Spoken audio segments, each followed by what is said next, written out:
They carried him into the storm as a corpse, in waiting. She walked out alone and dragged him back breathing. Colonel Adrian Hale, commander of the most elite SEAL unit in the Pacific Theater, vanished in a Category 4 hurricane during a classified op in the Raven Rock Highlands. Command declared him KYA. The team prepared to extract, but Lena Cross, the quiet sniper they called too small for the fight, stood up in that freezing shelter and said two words that stopped everything. He's alive. What happened next became legend. Before we begin, stay with me until the very end of this story. Hit that like button and drop a comment with your city so I can see how far this tale travels. You won't believe what she did out there. The rain sounded like nails hammering sheet metal. Inside the rock shelter carved into the western ridge of Raven Rock Highlands, 12 operators sat in near darkness, breathing synchronized with the storm's rhythm. The wind outside wasn't wind anymore. It was a living thing, clawing at stone, shrieking through cracks in the mountain's face. Lightning flashed white through the narrow entrance, and for half a second you could see their faces, hollow-eyed, mud-streaked, exhausted. Staff Sergeant Marcus Riley sat near the back, helmet off, staring at the radio in his lap like it might resurrect the dead. Static, just static. He'd been listening for 43 minutes. Colonel Adrian Hale's last transmission had cut off mid-word during a river crossing 2 clicks south.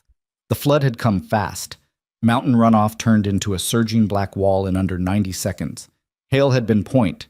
He'd gone under. The team had scrambled to higher ground, called it in, waited for a break in the weather. No break came. Now the storm was a Cat 4, and command had sent the order an hour ago. Extract at first light. Hale is presumed K1A. Riley finally shut off the radio. "That's it," he said quietly. "He's gone." No one responded. Across the shelter, Master Chief Petty Officer Dominic Kane sat cross-legged, field stripping his sidearm by feel. His jaw worked steadily on a piece of gum that had lost its flavor 6 hours ago. He didn't look up. "Gone means gone," Kane muttered. "We move at 0600, no exceptions." A few heads nodded. Most didn't move at all. Near the entrance, Petty Officer First Class Jorge Salazar pressed his back against cold stone and closed his eyes. He'd been with Hale for 3 tours. Mosul, Kandahar, Mogadishu. The old man had a sixth sense for survival, could smell an ambush from 100 meters, could read terrain like scripture. If the river took him, it wasn't because he made a mistake. It was because nature didn't negotiate. Salazar exhaled slowly, fogging the air in front of his face. "Should have tied off," someone murmured from the dark. "Should have waited for the rope." "Shut up," Kane said without heat. "Second guessing gets you killed slower." Silence swallowed the shelter again, and then, "He might still be alive." The voice was quiet, calm, almost conversational. Every head turned. Lena Cross sat in the farthest corner, back to the wall, rifle across her lap.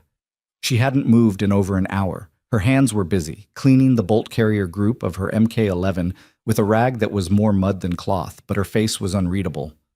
Pale skin, dark eyes, a thin scar running from her left temple to her jawline, barely visible in the dim light. She was 26, 5'4", 120 pounds soaking wet. She was also the best precision shooter in the unit, and everyone knew it. Kane stared at her. "Say that again." Lena didn't look up. She reassembled the bolt, tested the action, nodded to herself. "I said he might still be alive." Riley leaned forward, frowning. "Cross, we lost comms. The river pushed him south-southeast," Lena interrupted. Her voice was steady, factual. "Current was running 8 to 10 knots. He's trained. He knows how to ride a flood. If he stayed conscious, he'd let it carry him until the gradient dropped, then kick toward the eastern bank where the terrain breaks." She finally looked up. "That puts him somewhere between grid square Tango 7 and Tango 9. Sheltered. Probably hypothermic, but alive." The shelter went dead silent. Kane's gum stopped moving. "You're guessing," he said flatly. "I'm calculating," Lena replied. She pulled a damp map from her pack, unfolded it across her knees, and traced a line with one finger. "Hale weighs 220, full gear. Even unconscious, he has got enough mass to stay mostly submerged. The river bends here," she tapped the map.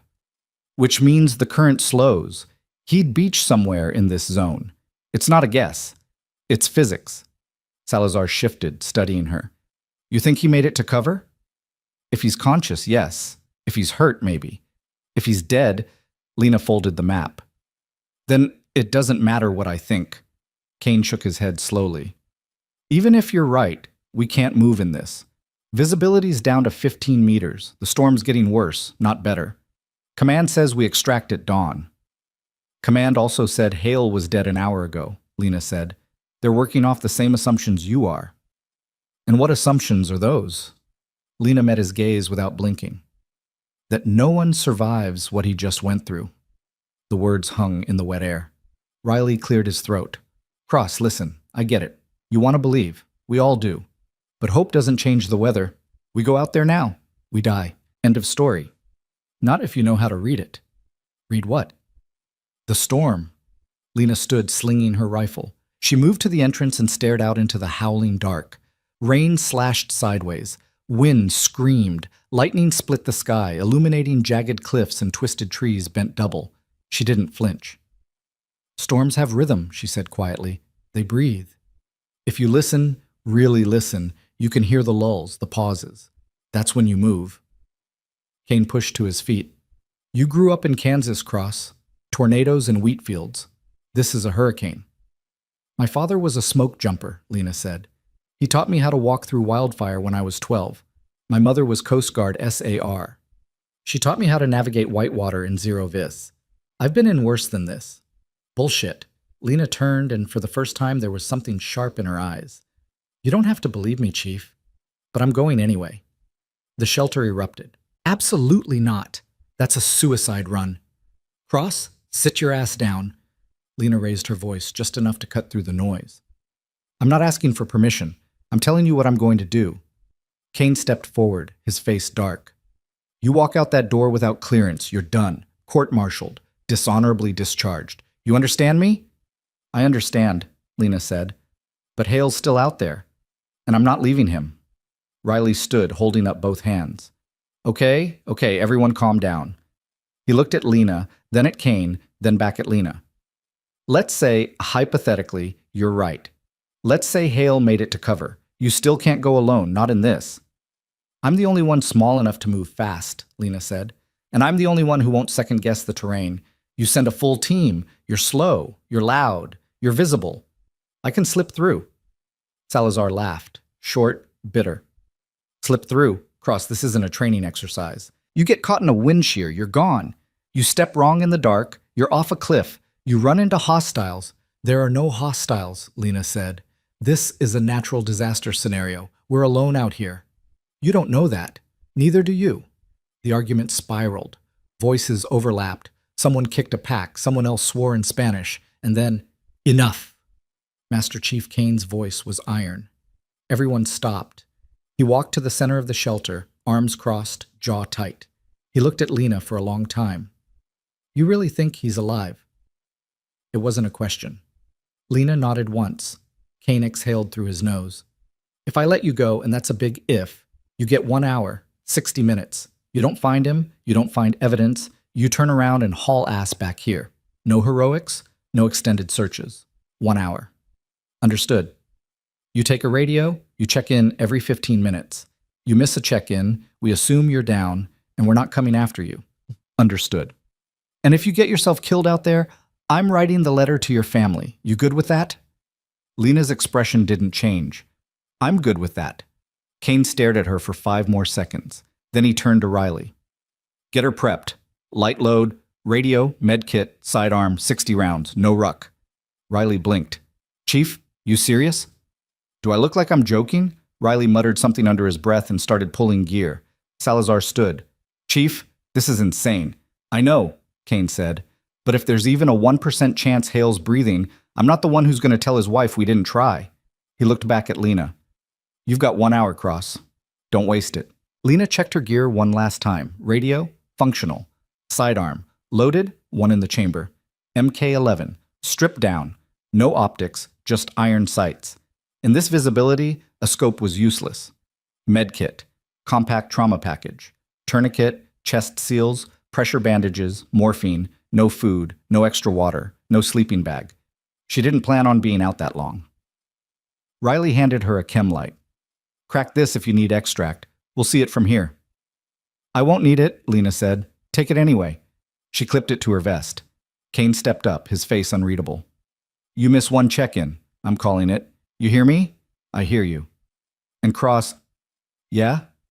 Don't be a hero. Hale wouldn't want that. Lena almost smiled. Hale's the reason I'm here, Chief. If I don't bring him back, what's the point of any of this? She didn't wait for a response. She walked to the entrance, pulled her hood tight, and stepped into the storm. The wind hit her like a freight train. She staggered, caught herself against the rock, and pushed forward. Rain lashed her face, cold and sharp as glass. The world was black and gray and white. No horizon, no landmarks, just chaos. She closed her eyes, listened. The wind howled high and thin, upper atmosphere turbulence. Beneath it, a deeper roar, the river, swollen and angry, somewhere to her left. And beneath that, a rhythmic pulse, the storm's heartbeat. Breathe in, hold, breathe out. She counted to 3. The wind dropped. Just for a moment, maybe 5 seconds, the pressure eased, the rain thinned, the visibility stretched to 20 meters. Lena moved. She ran low and fast, angling southeast, boots squelching in mud. She reached a cluster of boulders and pressed flat against stone, breathing hard. The wind surged again, screaming past her, and she waited. Breathe in, hold, breathe out. The lull came. She moved again. It took her 15 minutes to cover half a click. Normally, she could run that distance in under 3, but this wasn't normal. Every step was a negotiation. Every breath was a calculated risk. She keyed her radio. Cross to base. First checkpoint. Grid Tango 7 Alpha. Proceeding southeast. Kane's voice crackled back, barely audible through the static. Copy. 14 minutes. Stay sharp. Lena didn't respond. She scanned the terrain ahead, jagged rocks, twisted trees, and then, there.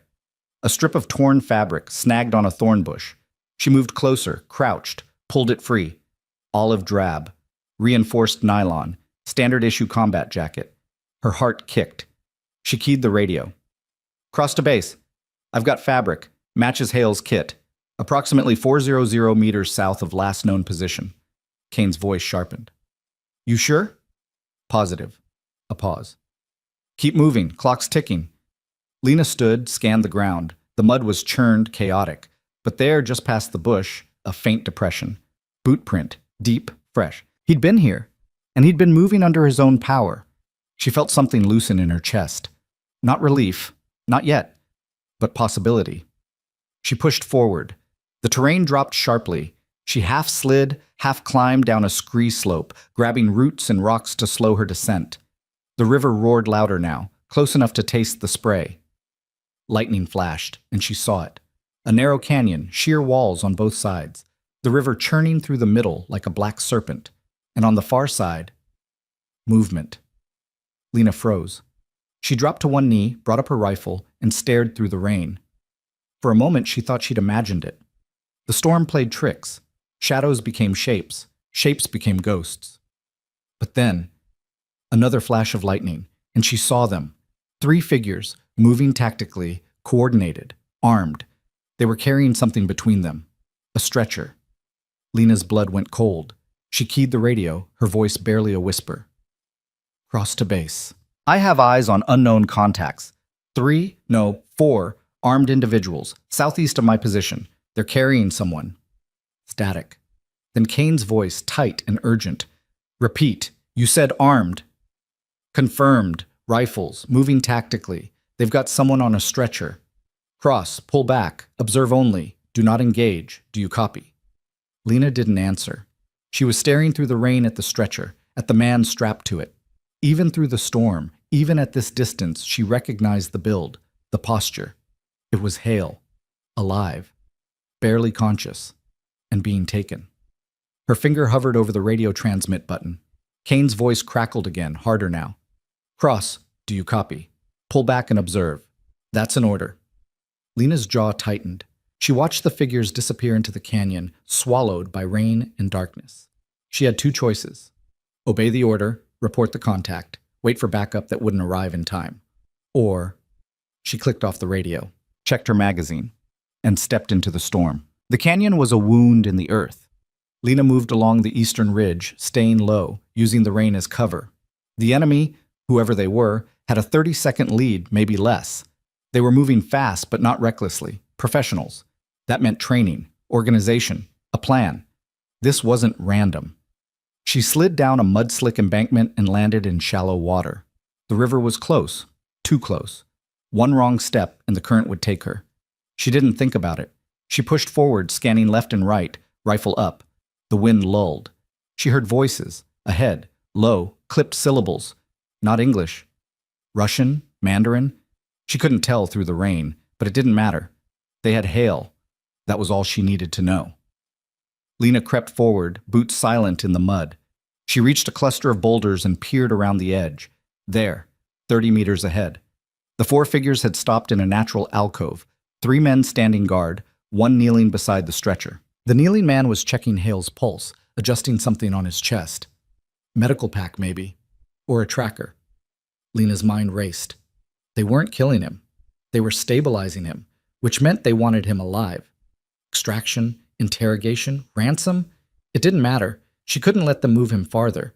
Lena counted her options. 4 targets. 3 armed sentries, 1 medic. The sentries were spaced in a loose triangle. Good fields of fire, overlapping coverage, professional setup. If she engaged, she'd get 1 shot before they scattered. Maybe 2 if she was fast. After that, it was chaos. Kane's voice echoed in her head.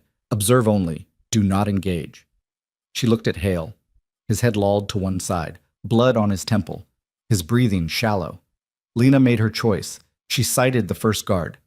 Breathed out. Squeezed. The MK-11 cracked once, a flat, hard sound swallowed instantly by thunder. The guard dropped.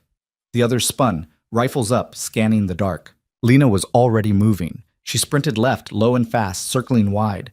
The second guard shouted something, an order, maybe a warning, and fired blind into the rain. Bullets hissed past, shattering stone. Lena dropped prone behind a fallen tree, sighted, fired. The second guard went down. 2 left. The medic scrambled for cover, abandoning the stretcher. The third guard, bigger, heavier, moved toward Lena's last position, weapon raised. Lena stayed flat, waited. He stepped into the open. She fired. He fell. Silence. Lena scanned the alcove. The medic was gone, vanished into the rocks. She could hunt him, but that would take time she didn't have. She ran to the stretcher. Hale's eyes fluttered open. He looked at her, confused, dazed. Cross? His voice was a rasp. I've got you, sir, Lena said. She cut the straps, checked his vitals. Pulse weak but steady, pupils responsive. Blood loss, moderate. Possible hypothermia. Fractured ribs, maybe. He'd live, if she got him out. She keyed the radio. Cross to base. Hale is secure. Repeat. Hale is secure. Threat neutralized. Requesting immediate extract. An explosion ripped through the canyon. Lena hit the ground, ears ringing. Smoke and fire bloomed 50 meters to her left. A second explosion followed, closer. Then a third. Grenades. They weren't done. Lena grabbed Hale under the arms and dragged him into cover. He groaned, tried to speak, but she pressed a hand over his mouth. Stay quiet, she whispered. We're not out yet. Gunfire erupted. Automatic, disciplined bursts. The missing medic had called reinforcements, and they were close. Lena's radio crackled. Kane's voice, furious. Cross, what the hell is happening out there? Contact, Lena snapped. Multiple hostiles. Grid Tango 8. We're pinned. Another explosion, closer. The radio cut to static. Lena looked at Hale. His eyes were clearer now, focused. How many? He asked. Too many. Ammo? 30 rounds, maybe less. Hale smiled, thin, pained. Then make them count. Lena checked her magazine. 27 rounds left. She pulled Hale deeper into the rocks, found a defensible position, a narrow gap between 2 boulders, good cover, limited approach angles. She planted herself at the entrance and waited. The storm screamed. The enemy came. And Lena Cross, quiet, small, underestimated, held the line. The first attacker came through the gap at a dead sprint, rifle raised, and Lena put 2 rounds through his chest before he could fire. He collapsed in a heap, blocking the entrance. The second attacker vaulted over the body, faster, smarter, but Lena was already moving. She sidestepped, let him stumble past, and shot him in the back of the head at point-blank range. 23 rounds left. Behind her, Hale was propped against the rock wall, breathing hard. His face was pale, slick with rain and sweat. He'd managed to pull his sidearm, a SIG P226, but his hands were shaking too badly to aim. "Save your strength," Lena said without looking back. "I've got this." "Like hell you do," Hale rasped. "There's at least 6 more out there." "Then I'll make it quick." A third attacker appeared at the gap, crouched low, firing suppressive bursts. Bullets sparked off stone inches from Lena's head. She dropped flat, rolled left, and returned fire. 3 shots, center mass. The attacker jerked backward and fell silent. 20 rounds. The gunfire stopped. For a moment, the only sound was rain hammering the rocks and Hale's labored breathing. Lena scanned the darkness beyond the gap. No movement, no voices, just the storm, too quiet. "They're regrouping," Hale said. Lena nodded. "Or flanking." "Can't flank this position. The rocks are too tight." "Then they'll try to flush us out." As if on cue, something metallic clattered against stone near the entrance. Lena's eyes went wide. "Grenade!" She grabbed Hale by the collar and hauled him deeper into the alcove, throwing herself over him as the explosion tore through the gap. The shockwaves slammed into them like a wall of heat and pressure. Debris rained down. Lena's ears rang. Her vision swam. She forced herself up, coughing, blinking through smoke and dust. The entrance was partially collapsed now, rocks and rubble blocking half the opening, good and bad. Harder for them to get in, also harder to get out. Hale groaned beneath her. "You okay?" "Fine," Lena lied. Her ribs screamed, her shoulder felt dislocated. She ignored both and pulled him upright. "Can you move?" "Define move." "Can you walk?" "Maybe. For about 10 feet?" "That'll have to do." She helped him to his feet, and he immediately sagged against the wall, legs trembling. His left leg was worse than she'd thought. Deep gash above the knee, still bleeding through the makeshift bandage. She'd wrapped it earlier with strips from her undershirt, but it wasn't holding. "I'm slowing you down," Hale said quietly. "Shut up." "Cross, listen to me." "I said shut up." She checked her rifle. 19 rounds. She redistributed the weight on her vest, loosened the sling. "We're both getting out of here. That's not up for debate." Hale stared at her for a long moment. Then he laughed. Short, pained, but genuine. "You know, when I brought you onto the team, people said you were too small, too quiet. Said you wouldn't last a month. I remember. I told them they were idiots." "You were right." "Yeah." He coughed, winced. "I was." Another voice cut through the rain, foreign, authoritative, shouting orders.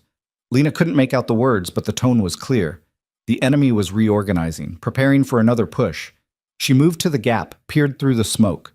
Shapes flickered in the darkness, 4, maybe 5 figures, spreading out along the canyon floor.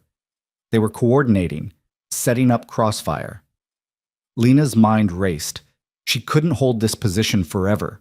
Ammunition was running low. Hale needed medical attention. And reinforcements, if Kane even sent them, were at least 30 minutes out. She keyed her radio. Static. She tried again. Nothing. The explosion must have damaged it. They were alone. "Cross." Hale's voice was steady now, clearer. He'd found his commander's tone again. "What's the play?" Lena didn't answer immediately. She was thinking, calculating. The canyon was a natural funnel, narrow, steep-walled, limited exits. The enemy had numbers and firepower. She had terrain knowledge and desperation. Not a fair fight, but fair didn't matter. "We go dark," she said finally. Hale frowned. "What?" "They're using night vision. Has to be. Otherwise they'd be as blind as we are." She pulled a small pouch from her vest, 3 M84 flashbangs, standard issue. "We overload their optics, slip past while they're disoriented, and make for the northern ridge." "That's a terrible plan. You have a better one?" Hale considered, then he shook his head. "No. No, I don't." "Then we go dark." She pulled the pin on the first flashbang and threw it high over the rubble. It detonated midair, a blinding white flash followed by a deafening crack that echoed through the canyon like the voice of God. Screams erupted from the enemy positions. Lena didn't wait. She threw the second flashbang, then the third, spacing them 5 seconds apart. The world turned white. She grabbed Hale and pulled him through the gap, half dragging, half carrying him over the rubble. He stumbled, nearly fell, but she kept him upright. They hit the canyon floor running, Or at least Lena was running. Hale was lurching, every step a small agony, but he kept moving. Behind them, gunfire erupted, wild, undisciplined, spraying in every direction. The flashbangs had worked. The enemy was blind and panicking. Lena angled left, cutting across open ground toward a cluster of boulders. Bullets whined past. One clipped her pack, tearing fabric. Another sparked off the rock beside her head. She didn't slow. They reached cover and collapsed behind the boulders. Hale was gasping now, his face gray. Blood soaked through his pant leg, pooling in the mud. "I need to stop the bleeding," Lena said. "No time." "You're hemorrhaging." "I know." Hale grabbed her wrist, his grip weak but insistent. "But if we stop now, we're dead. Keep moving." Lena stared at him. Then she pulled a tourniquet from her med kit and cinched it tight around his thigh. Hale bit back a scream, his whole body going rigid. "That'll buy you 20 minutes, Lena said. "After that, you'll lose the leg." "Then we better move fast." She helped him up again, and they pushed forward into the rain. The northern ridge was close now, maybe 200 meters, but the terrain was brutal. Loose scree, slick mud, jagged rocks that tore at boots and hands. Every step was a fight. Behind them, the shouting grew louder. The enemy had recovered. They were coming. Lena risked a glance back and saw them. 6 figures, moving fast, flashlights cutting through the rain. They weren't disoriented anymore. They were hunting. She pushed Hale faster. "Come on, sir. Stay with me." "I'm here," Hale muttered. "I'm here." They reached the base of the ridge and started to climb. The slope was steep, 45 degrees, maybe more, and the rocks were slippery. Lena went first, finding handholds, testing each grip before committing her weight. Hale followed, slower, his breath coming in short, sharp gasps. Halfway up, his foot slipped. He fell backward, arms flailing, and Lena lunged, catching his wrist. The sudden weight nearly pulled her off the cliff. Her shoulder screamed, her fingers burned, but she held on. "I've got you," she hissed through gritted teeth. "Climb!" Hale found a foothold and pushed, and together they hauled him back onto the slope. He didn't say anything. He didn't have to. They kept climbing. Below, flashlights bobbed closer. Voices called out in that foreign language, organized, methodical. They knew where Lena and Hale were going. They were cutting off the escape routes. Lena's legs burned. Her lungs screamed, but she didn't stop. They crested the ridge and stumbled onto flat ground. Lena spun, rifle up, scanning for targets. The enemy was still climbing, 30 seconds behind, maybe less. She fired 3 shots down the slope. One of the flashlights went dark. The others scattered, taking cover. It wouldn't hold them long, but it didn't have to. She pulled Hale into the tree line and kept moving. The forest was thick and dark, the canopy offering some shelter from the rain. Lena moved by feel, weaving between trees, ducking under branches. Hale was flagging now, his steps uneven, his breathing ragged. The tourniquet was holding, but barely. "How much farther?" he asked. "I don't know." "Cross." "I don't know," Lena repeated. She stopped, checked her compass. North, northeast. That would take them back toward the shelter, back toward the team. 2 clicks. Maybe 3. "I won't make it." "Yes, you will." "Cross." "I didn't drag you out of that canyon just to lose you in the woods, Colonel. You're going to shut up, put one foot in front of the other, and stay alive. That's an order." Hale stared at her. Then, incredibly, he smiled. "That's insubordination, petty officer. Court-martial me later." They kept moving. Minutes blurred together. The rain never stopped. The forest never ended. Lena's body moved on autopilot. Step, scan, step, scan. Her mind was somewhere else, running calculations. Distance, time, ammunition. 12 rounds left, enough for one more firefight. Maybe. Behind them, the sounds of pursuit grew louder. Branches snapping, boots crunching through underbrush. The enemy was gaining. Lena stopped at the edge of a small clearing and pulled Hale down behind a fallen log. She checked her magazine, counted her options. 12 rounds, 6 pursuers. 2 shots per target if she was perfect. She'd never been perfect. "Listen to me," Hale said quietly. His face was ghostly pale now, his lips tinged blue. "You need to leave me." Lena didn't look at him. "No. I'm dead weight. You know it. I know it. You can move faster without me. You can get back to the team, call in an airstrike, wipe these bastards out." "No. That's an order, Cross." "I don't take orders from dying men." Hale laughed, bitter, sharp. "Then what do you take orders from?" Lena finally looked at him. Her eyes were hard, unblinking. From the part of me that doesn't leave people behind. Before Hale could respond, the first attacker emerged from the tree line. Lena fired twice. He went down. The others scattered, taking cover behind trees and rocks. 11 rounds, 10, 9. The firefight was brutal and close. Lena moved constantly, never staying in one position for more than 5 seconds. She fired, relocated, fired again. The enemy returned fire, but they were cautious now. They'd seen what she could do. They respected the threat. Good. Fear made people slow. Lena dropped another attacker, then another. The numbers were evening out. 6 rounds left, 3 enemies remaining. But her rifle jammed. Lena swore, dropped the MK-11, and pulled her sidearm, a Glock 19.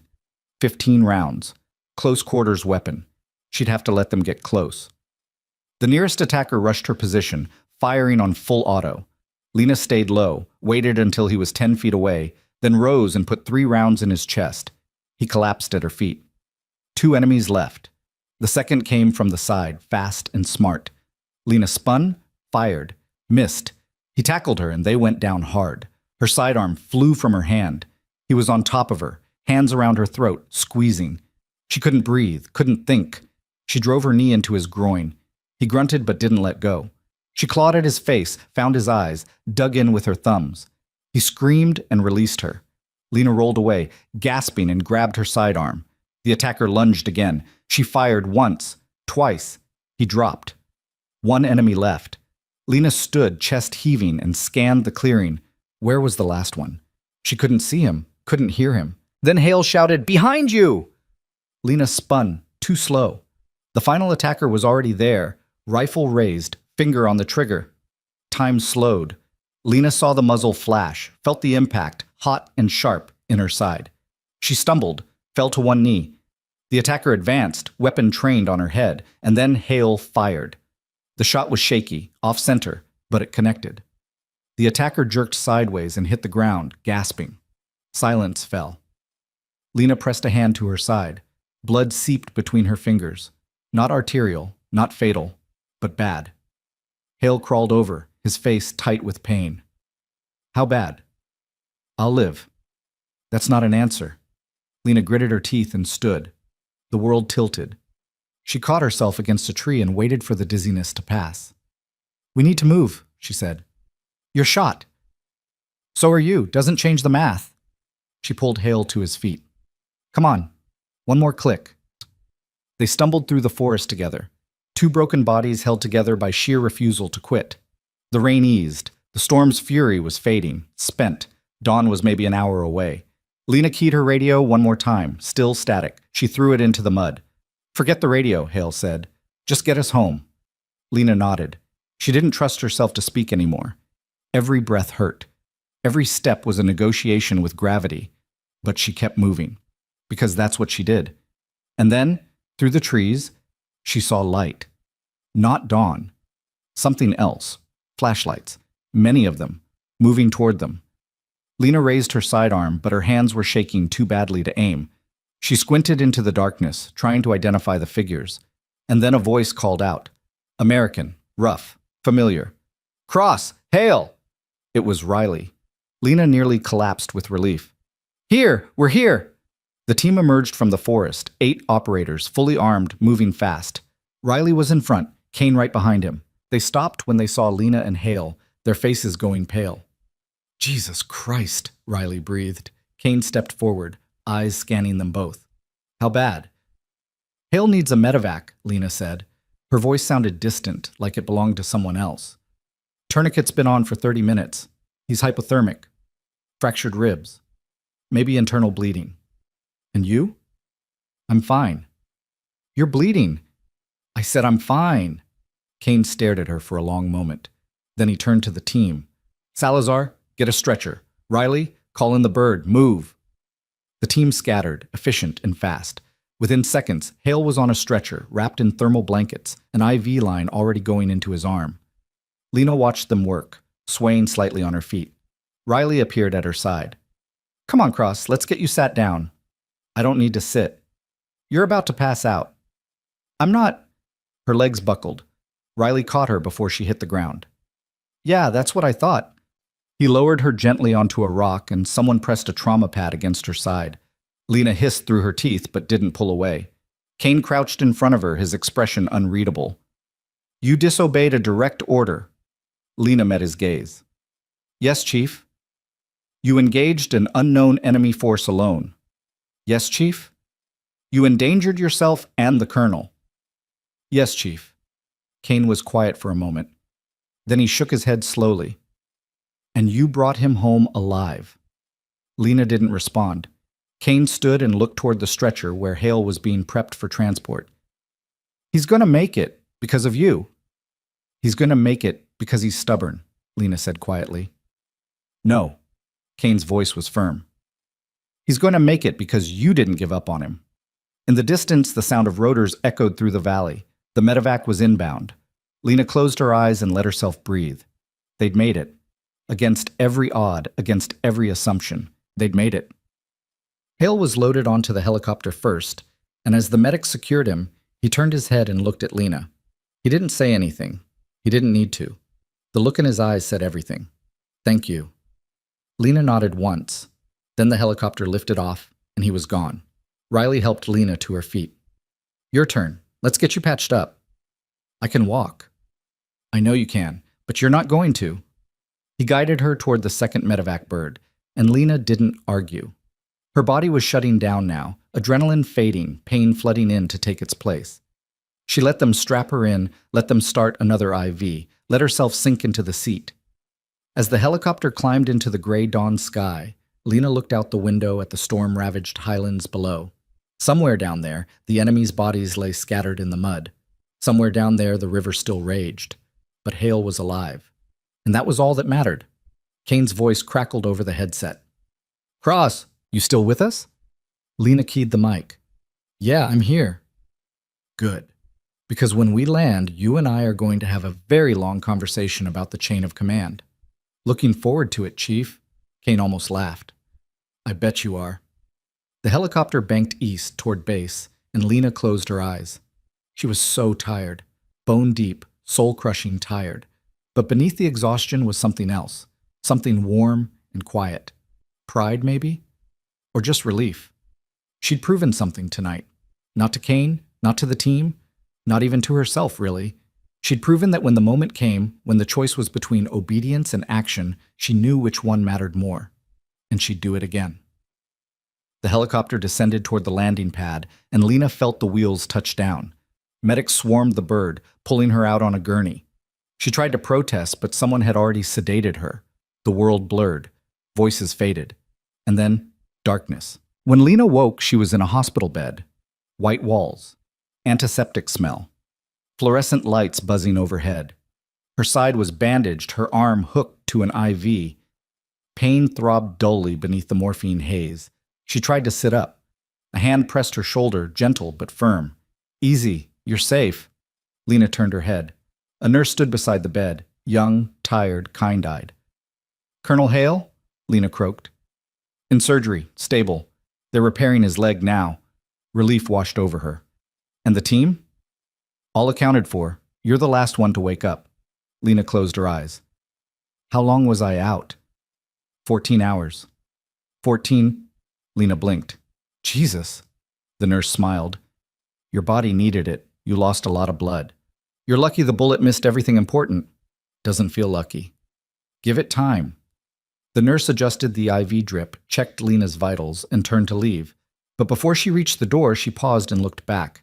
For what it's worth, the nurse said quietly, everyone's talking about what you did out there. They're calling you a hero. Lena frowned. I'm not a hero. I just did my job. That's what heroes always say. The nurse left. Lena stared at the ceiling, processing. A hero. The word felt foreign, uncomfortable. She didn't feel like a hero. She felt like someone who'd barely survived. But maybe that's what heroism was. Not the absence of fear, not invincibility, just the refusal to quit when quitting made sense. The door opened again, and this time it was Kane. He stepped inside, holding a folder under one arm. His face was unreadable. Chief? Lena said. Cross? He pulled up a chair and sat. How you feeling? Like I got shot. That's because you did. He opened the folder and pulled out several pages. I've been writing my report. Thought you'd want to know what it says. Lena's stomach tightened. Am I being court-martialed? That depends. On what? Kane leaned back, crossing his arms. On whether you understand why what you did was reckless, dangerous, and completely against protocol. Lena met his gaze. I understand, Chief. Do you? Because from where I'm sitting, it looks like you think rules don't apply to you. That's not... Let me finish. Kane's voice was hard. You disobeyed a direct order. You engaged an enemy force without backup. You put yourself and Colonel Hale at extreme risk. Any one of those things could end your career. Lena said nothing. Kane stared at her for a long moment. Then his expression softened, just slightly. But you also saved his life, and that counts for something. Lena exhaled slowly. So here's what's going to happen, Kane continued. I'm recommending you for a commendation. Silver Star, probably. You'll also receive a formal reprimand for insubordination. It'll go in your file. It'll follow you, but it won't end your career. Thank you, Chief. Don't thank me yet. Because there's one more thing. Kane leaned forward. When Hale gets out of surgery, he's going to ask for you. And when he does, you're going to tell him exactly what happened out there. No sugarcoating, no excuses. You're going to own what you did, the good and the bad. Understood? Understood. Kane stood, tucking the folder back under his arm. Get some rest, Cross. You've earned it. He turned to leave, but Lena called after him. Chief? He paused. Do you think I made the right call, out there, in the storm? Kane was quiet for a long time. Then he looked back at her, and something like respect flickered in his eyes. I think, he said slowly, that you made the only call you could live with. And sometimes, that's all that matters. He left. Lena lay back against the pillows, her mind spinning. A commendation. A reprimand.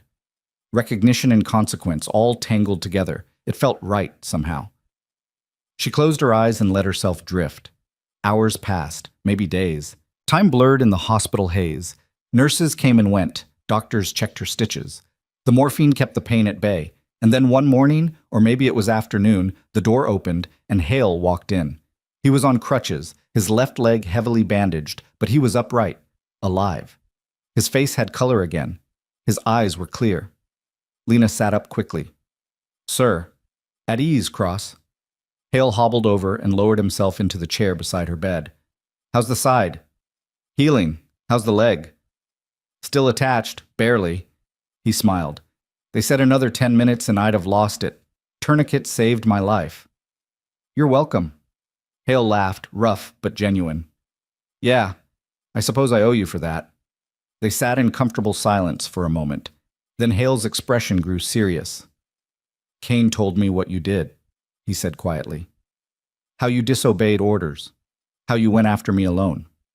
Lena nodded. Yes, sir. Why? Because you would have done the same for me.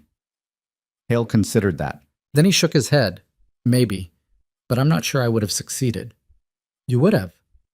You don't know that. Yes, I do. Hale stared at her, and for the first time, Lena saw something she'd never seen before in his eyes. Vulnerability. Thank you, he said simply. Lena nodded. Hale cleared his throat, the moment passing. Anyway, I wanted you to hear this from me before it becomes official. You're being promoted. Second-class petty officer, effective immediately. Lena blinked. Sir, I don't know what to say. Say you'll keep doing what you do best, which is saving stubborn old men from their own bad decisions. Despite herself, Lena smiled. Hale stood, wincing as he shifted weight onto his crutches. Get some rest, Cross. When you're cleared for duty, we've got work to do. What kind of work? Hale's smile was thin and sharp. The kind that involves finding out who those bastards were and making sure they don't try it again. He left. And Lena sat alone in the quiet hospital room, feeling the weight of everything settle onto her shoulders. Promotion. Commendation. Reprimand. Recognition. She'd walked into that storm as the smallest, quietest member of the team.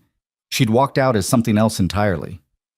Outside the window, the sun broke through the clouds for the first time in days, casting long golden light across the base. Lena watched it for a while, feeling something shift inside her chest. Not pride. Not quite. Just certainty. She'd proven she belonged, not because of her size, not because of her rank, but because when it mattered most, she'd made the hard call and seen it through. And that, she realized, was enough. The door opened one more time, and Riley poked his head in. "Hey, you decent?" "Define decent." He grinned and stepped inside, carrying a tray of food. "Brought you something that isn't hospital slop. Figured you earned it." Lena looked at the tray, real food, still warm, and felt her stomach growl. "You're a saint, Riley." "Yeah, well, don't spread it around." He set the tray on the bedside table and pulled up a chair. "So, word is you're getting a silver star." "Word travels fast." "Always does." Riley leaned back, studying her. "You know what this means, right?" "What?" "You're officially a badass. Can't argue your way out of it now." Lena almost laughed. "I'll try to live with the burden." "You do that." Riley stood, stretched. "Anyway, team's throwing you a welcome back thing when you're cleared. Nothing fancy, just beer and bad decisions." "You in?" "I'm in." "Good." He headed for the door, then paused. "Hey, Cross?" "Yeah?" "What you did out there? That took guts. Real guts. Just wanted you to know that." Before Lena could respond, he was gone. She sat alone again, staring at the food, feeling the quiet warmth of acceptance settle around her like a blanket. For the first time in her career, she wasn't the outsider. She wasn't the one being underestimated. She was just Lena Cross. And that was exactly who she needed to be. Somewhere in the hospital, an alarm went off, sharp, urgent, insistent, and Lena's head snapped up, pulse spiking, every instinct screaming danger before she registered it was just a fire drill, just routine, just nothing, and she forced herself to breathe, to calm, to remember she was safe. She was home. She was... The door burst open. Kane stood there, face pale, eyes wide. "Cross, get up, now."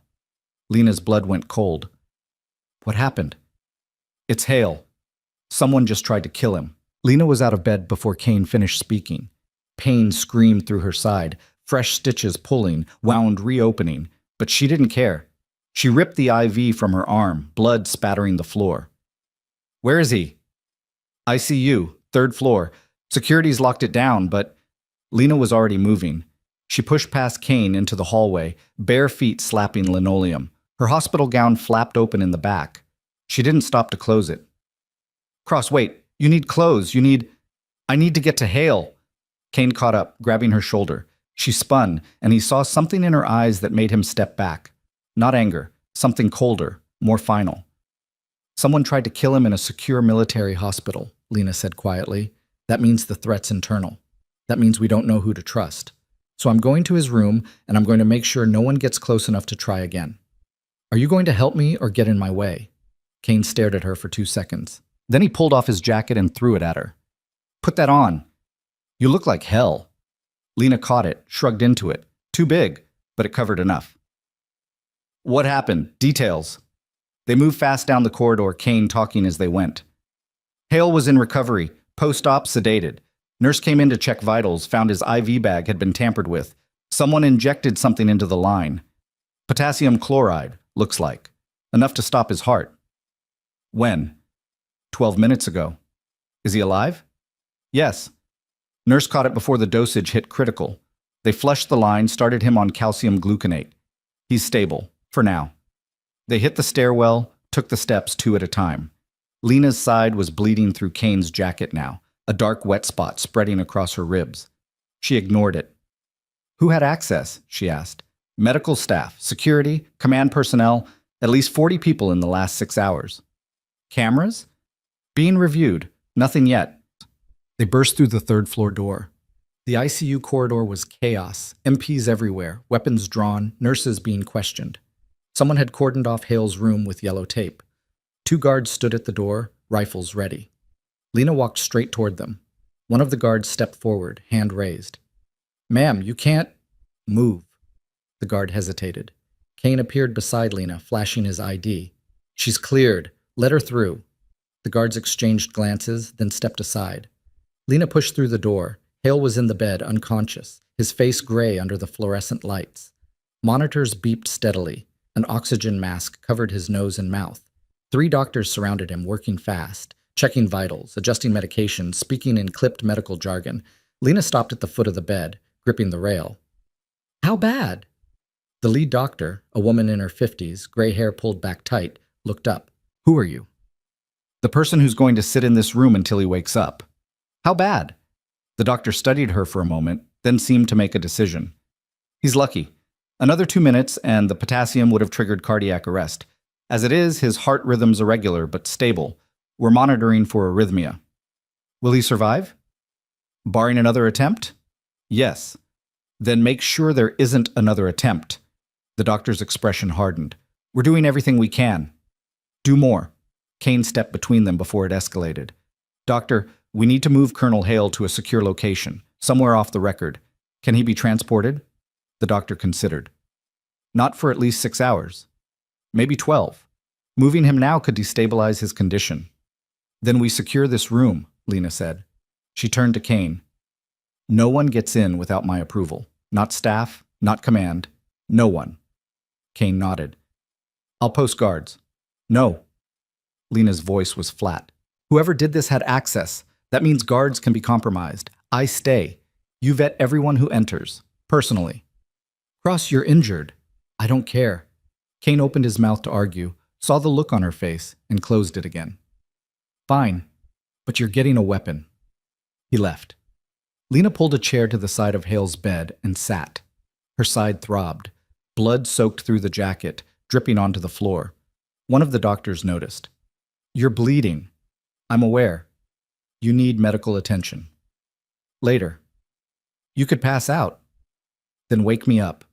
The doctor looked like she wanted to argue, but something in Lena's posture, the set of her shoulders, the stillness in her hands, convinced her otherwise. She returned to monitoring Hale's vitals. Lena sat in silence, watching the monitors, watching the door, watching everything. Minutes passed. Kane returned with a Glock 19 and 3 magazines. He handed them to Lena without comment. She checked the chamber, loaded a magazine, chambered a round. The familiar weight settled her. Anything? She asked. Security footage shows a male nurse entering Hale's room at 0347 hours. He was in for 90 seconds, left with the IV bag under his coat. ID? Fake. Badge was cloned from a staff member who's been on leave for 2 weeks. Facial recognition's running, but I'm not optimistic. Description? White male, 6 feet, medium build, dark hair, generic as hell. Kane leaned against the wall, arms crossed. This was planned, professional. Same people from the storm? Has to be. They tried to grab Hale. That failed. Now they're trying to finish the job. Lena's jaw tightened. Why? What's he know that's worth this much trouble? That's the question. Kane pulled out his phone, scrolled through something. I've been digging into the op that put us in the Raven Rock Highlands. Officially, it was a recon mission. Mapping enemy supply routes. Standard stuff. Unofficially? Kane's expression darkened. Hale was carrying intelligence, encrypted files, something big enough that command kept it compartmentalized. Only Hale knew the full picture. And now someone wants him dead before he can talk. Exactly. Lena stood, ignoring the spike of pain in her side. Then we wake him up, get him to talk, figure out who's behind this. The doctor said, I heard what they said, but if we wait, whoever's doing this gets another chance. We need answers now. Kane looked at Hale's unconscious form, then back at Lena. You really think he'll talk? In his condition? He's the toughest son of a bitch I've ever met. If anyone can push through sedation and a near-fatal poisoning, it's him. Kane was quiet for a moment, then he nodded. I'll talk to the doctors, see what we can do. He left again. Lena returned to her chair, gun resting on her lap. She watched the door, watched the shadows in the hallway. Every footstep made her hand tighten on the grip. An hour passed, then another. At some point, a nurse entered, young, nervous, escorted by 2 MPs. She changed Hale's IV bag under Lena's watchful eye, working quickly, hands trembling. When she finished, she left without a word. Lena didn't relax. Around 600, Kane returned with a doctor, a different one this time, older, with tired eyes and a lined face. This is Dr. Garrison, Kane said, head of critical care. He's willing to try reducing Hale's sedation, but he needs your word that you understand the risks. Garrison stepped forward. Reducing sedation in his state could trigger seizures, respiratory distress, or cardiac arrest. If something goes wrong, we may not be able to save him. Lena looked at Hale. His chest rose and fell in steady rhythm. The monitors beeped their mechanical song.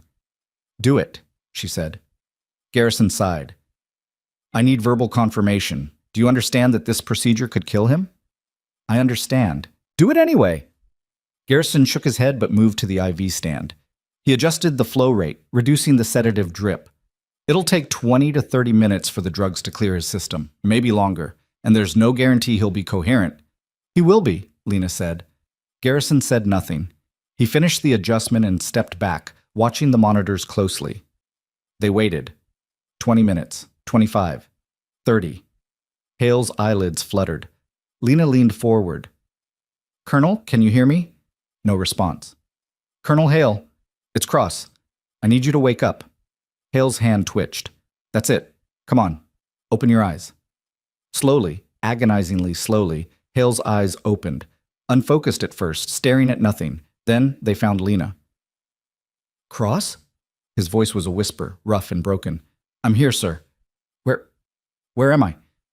Hospital. You're safe, but I need you to focus. Can you do that? Hale blinked, trying to clear his vision. What happened? Someone tried to kill you. Poisoned your IV. We stopped them, but they're still out there. I need to know what you were carrying in the Raven Rock op. What intelligence were you transporting? Hale's face twisted, confused. I don't think, sir, the files. Command said they were compartmentalized. What were they? Hale closed his eyes, struggling. Files. Yes. Encrypted. Transfer protocols. Transfer protocols for what? Weapons. Next gen. Bioweapons. Research facility. Location. Personnel. Everything. Lena's blood went cold. Who's developing them? Shadow contractor. Black budget. No oversight. They found out I had the data. Tried to stop me. That's why they came after you in the storm. Hale nodded weakly. Thought they'd lost me. But they're still hunting. Kane stepped closer. Who's running the contractor? We need names. Hale's breathing was labored now, his face pale. Don't know. Above my clearance, but there's a contact inside the base, feeding them information. Who? Don't know. Lena leaned in. Colonel, focus. This is important. Who can we trust? Hale's eyes drifted, unfocused. No one. Trust? No one. His monitors started beeping faster, erratic. Garrison pushed forward, checking the screens. His heart rate spiking, blood pressures dropping. We need to resedate. Not yet, Lena said. He's crashing. 1 more minute. Lena gripped Hale's hand. Sir, where are the files now? Do you still have them? Hale's lips moved, barely audible. Encrypted thumb drive. Hidden. My locker. Base gym. Behind the vent. Locker number? 317.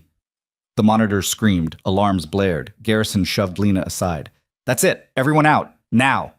Lena stepped back, watching as the medical team swarmed Hale, working to stabilize him. Kane grabbed her arm, pulling her toward the door. Come on. We got what we needed. They left the room. The door swung shut behind them, muffling the chaos inside. Lena sagged against the wall, breathing hard. Her side was on fire. Her vision swam. Kane steadied her. You good? Yeah, I'm good. You're lying.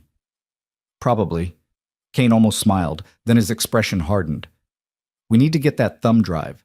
If what Hale said is true, it is.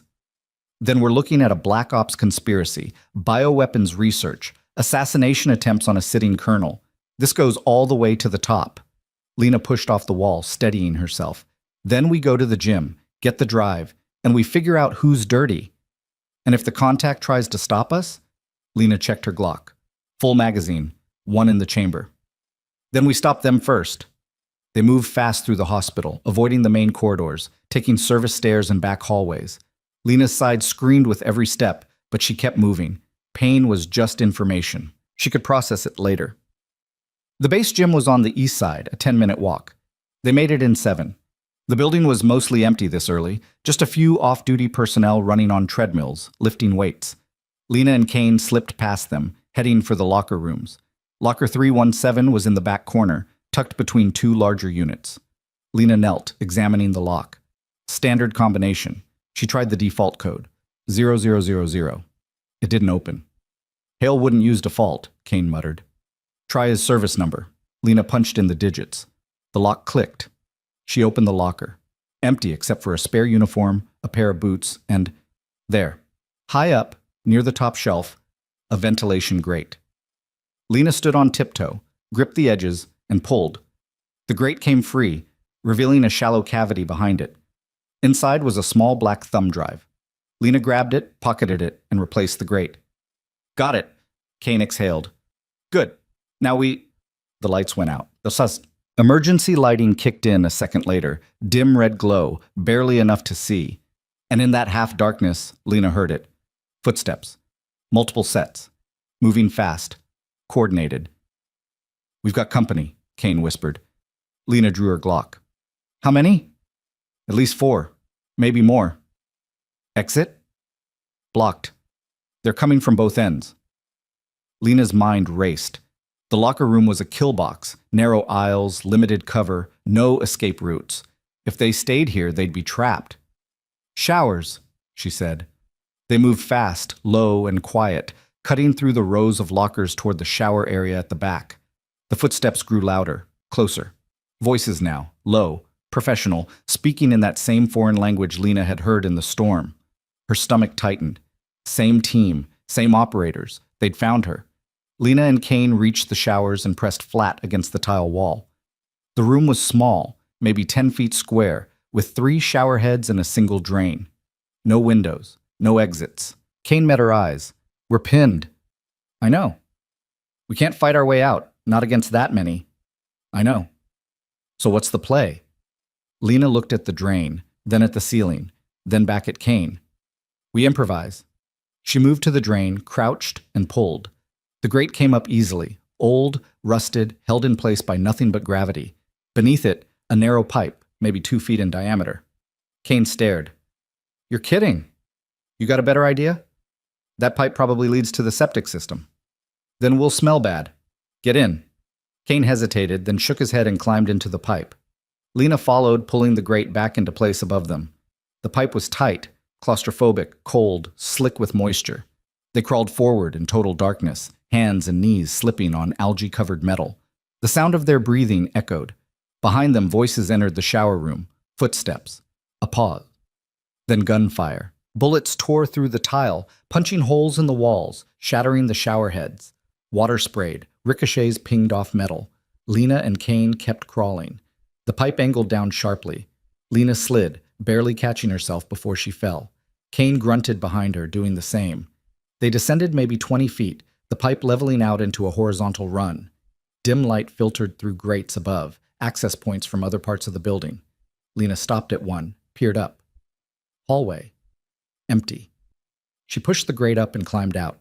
Kane followed. They were in a maintenance corridor beneath the gym. Concrete walls, exposed pipes, flickering lights. And at the far end, a door. They ran. The door opened into a storage room, cleaning supplies, old equipment, shelves stacked with forgotten junk. Lena scanned for exits. One door, one window, both locked. Kane tried the window. Reinforced glass. We'd need a breaching charge to get through. Then we used the door. It's a choke point. They'll be waiting. Then we go loud. Lena checked her ammunition. 1 full magazine left, 15 rounds. Not enough, but it would have to be. She moved to the door, pressed her ear against it. Silence. She counted to 3, then kicked it open. The hallway beyond was empty. Too empty. Lena stepped out, weapon raised, scanning left and right. Nothing. Just fluorescent lights buzzing overhead and the faint hum of ventilation. Kane followed, covering their 6. They moved fast, clearing corners, checking doorways. The base was waking up now, more personnel in the corridors, more activity. Lena and Kane blended in, walking with purpose, weapons concealed under Kane's jacket. They reached the main administrative building without incident. Lena's mind was racing. They had the thumb drive. They had Hale's intel. But they still didn't know who the inside contact was. And whoever it was, they were still hunting. Kane's radio crackled. He keyed it. Kane here? Riley's voice came through, tense. Chief, where are you? Admin building. What's the situation? Hale's stable. Security's tripled around his room. But we've got another problem. What problem? Someone just accessed Hale's personnel file, pulled his full service record, mission history, everything. Whoever did it used an admin terminal in Building 7. Kane's face went pale. When? 4 minutes ago. Lena grabbed the radio. Riley, can you trace the login? Already did. It's registered to... Riley paused. To Master Chief Kane. Kane froze. Lena looked at him. Someone cloned your credentials. Or I'm the inside contact, Kane said quietly. Lena didn't blink. Are you? No. Then we prove it. She turned back to the radio. Riley, lock down all terminals. No one accesses anything until we sort this out. And get security to Building 7. I want whoever used that terminal detained. Copy? On it. The radio went dead. Kane stared at Lena. You believe me. I watched you take a bullet for Hale in Kandahar. I was there when you carried Salazar out of a burning building in Mosul. You're not dirty. How do you know? Because if you were, I'd already be dead. Kane exhaled slowly. Then who? Someone with access to your credentials, someone who knows the system, someone we trust. They moved fast through the corridors heading for Building 7. Lena's side was bleeding again, a steady drip leaving a trail behind her. She didn't care. They reached Building 7 and pushed through the main entrance. Security was already there, 4 MPs, weapons drawn, surrounding a desk where a figure sat with hands raised. Lena's heart stopped. It was Salazar. Kane stepped forward, face dark. Jorge, what the hell are you doing? Salazar looked up, eyes wide. Chief, I swear it wasn't me. Then why are you at that terminal? I was checking something. I got a tip that someone was accessing classified files. I came to investigate. With whose authorization? Yours. Kane shook his head. I never gave authorization. Salazar's face went pale. Someone called me. 30 minutes ago. Sounded like you. Gave me your access code. Told me to check the terminal logs. It wasn't me. Then who? The building shook. A massive explosion ripped through the eastern wall, blowing out windows, collapsing part of the ceiling. Fire and smoke poured into the corridor. Lena hit the ground, ears ringing. She looked up, saw the MPs scattered, one not moving. Kane was on his feet, pulling Salazar away from the burning desk. And through the smoke. Figures. Armed. Professional. Moving fast. Lena raised her Glock and fired. One figure dropped. The other scattered, returning fire. Kane dragged Salazar into cover. We need to move. Where? Lena shouted over the gunfire. Anywhere but here. They ran. The corridor was chaos. Fire spreading, alarms blaring, personnel evacuating. Lena, Kane, and Salazar pushed through the crowd, heading for the rear exit. Bullets chased them. One clipped Salazar's shoulder. He stumbled, and Kane caught him. I'm fine, Salazar gasped. Keep moving. They burst through the exit into open air. The base was in full alert now. Sirens wailing, vehicles racing, armed personnel mobilizing. Lena scanned the area. They were exposed, vulnerable. We need transport, she said. Kane pointed. Motor pool, 200 meters. They ran. Gunfire erupted behind them. Lena turned, fired 3 shots blind, kept running. They reached the motor pool and Kane hotwired a Humvee in under 30 seconds. They piled in. Kane driving, Salazar in back, Lena riding shotgun. The Humvee roared to life. Kane floored it. They tore across the base, weaving between buildings, taking corners too fast, the engine screaming. Behind them, 2 black SUVs gave chase. Lena leaned out the window, fired. One SUV swerved, hit a barrier, flipped. The second kept coming. Where are we going? Salazar yelled. Off base, Kane shouted back. We need somewhere safe, somewhere they can't follow. There is nowhere safe, Salazar said. They're inside the system. They know everything. Lena turned to Kane. The Raven Rock Highlands. Kane's eyes widened. Are you insane? They won't expect it. And we know the terrain. The storm is over. It's clear now. We can reach the old shelter, regroup, figure out our next move. Kane hesitated, then nodded. Hold on. He yanked the wheel hard, cutting across the airfield, heading for the perimeter fence. The SUV followed. Ahead, the fence loomed, chain link topped with razor wire. Kane didn't slow down. Brace! They hit the fence at 60 miles per hour. Metal shrieked. Wire snapped. The Humvee punched through and kept going, bouncing across rough terrain. The SUV followed. Lena twisted in her seat, aimed carefully, and fired. The SUV's front tire exploded. It spun out, rolled twice, and came to rest upside down. Silence. Kane kept driving. They drove for 20 minutes, following old logging roads deep into the highlands. The terrain grew rougher. The Humvee struggled, but Kane kept it moving. Finally, they stopped. The shelter was still there, the same narrow rock formation where Lena had sat in the storm, where she'd made the decision to go after Hale alone. It felt like a lifetime ago. They climbed out. Salazar was bleeding steadily from his shoulder. Lena's side had opened completely, blood soaking through her clothes. Kane looked at them both. "We need to stop the bleeding." "Later," Lena said. She pulled out the thumb drive. "First we see what's on this."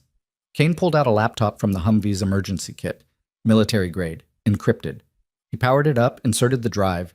The screen flickered. Files appeared, dozens of them. Research documents, personnel rosters, financial records. And at the center, a single video file. Kane double-clicked it. The video loaded, grainy footage, a conference room, men in suits sitting around a table. No audio, just timestamps and metadata. Lena leaned closer. "Who are they?" Kane's face had gone white. "That's General Marcus Voss, head of strategic operations." "And the others?" "Defense contractors, black budget liaisons." Kane paused the video, zooming in on one face. "And that's Senator William Hargrave, chair of the Armed Services Committee." Lena felt her stomach drop. This is a conspiracy at the highest level. Bioweapons development, off-the-books funding, assassination attempts to cover it up. Kane shut the laptop. "If we go public with this, it'll tear apart the entire command structure." "Then we go public." "Cross, you don't understand. These people have reach. They'll bury us. They'll bury everyone we know. Then what do we do?" Kane was silent. Salazar spoke up, his voice weak. "We take it to someone we trust. Someone outside the system." "Who?" Lena asked. "Internal Affairs, the Inspector General, someone who can't be bought." Kane shook his head. "Everyone can be bought." Lena pulled out her Glock, checked the chamber. 2 rounds left. "Then we don't rely on the system," she said quietly. "We end this ourselves." Kane stared at her. "What are you talking about?" "Voss, Hargrave, the contractors. They're all at the center of this. We take them out, the conspiracy collapses." "That's assassination." "That's justice." "Cross, they tried to kill Hale. They're developing weapons that could kill millions. They've already killed to protect their secret. How many more people have to die before we act?" Kane's jaw tightened. "You're talking about starting a war." "I'm talking about ending one."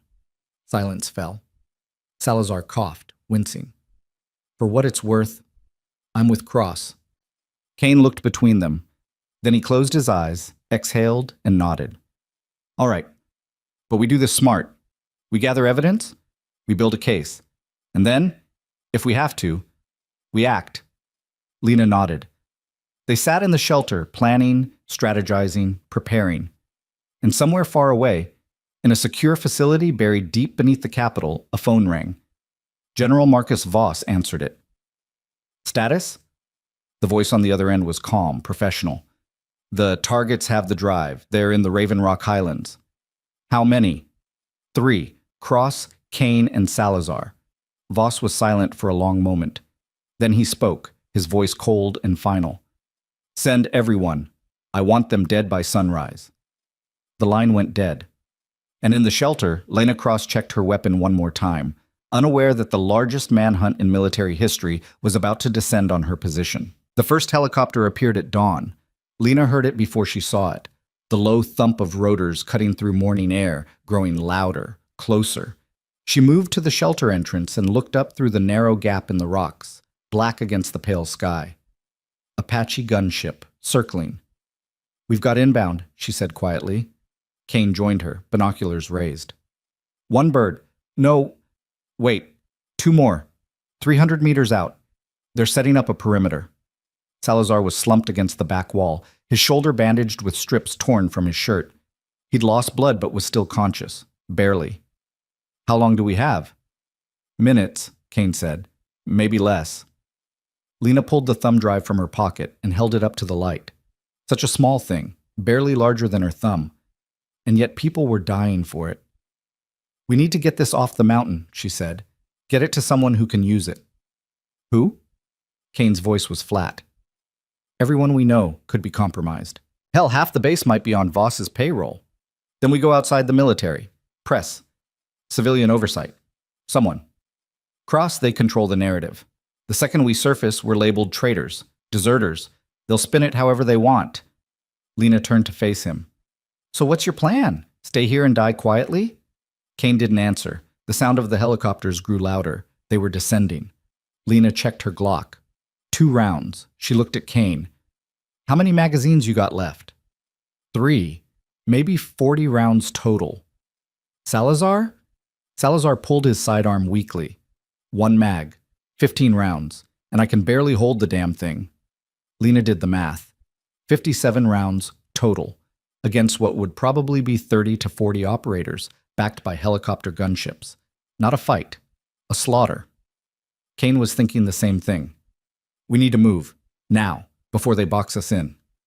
Move where? Lena asked. They've got air superiority. Thermal imaging. They'll track us across open ground in seconds. Then we don't go across open ground. We go through it. Lena frowned. What are you talking about? Kane moved to the back of the shelter and knelt, brushing away dirt and debris.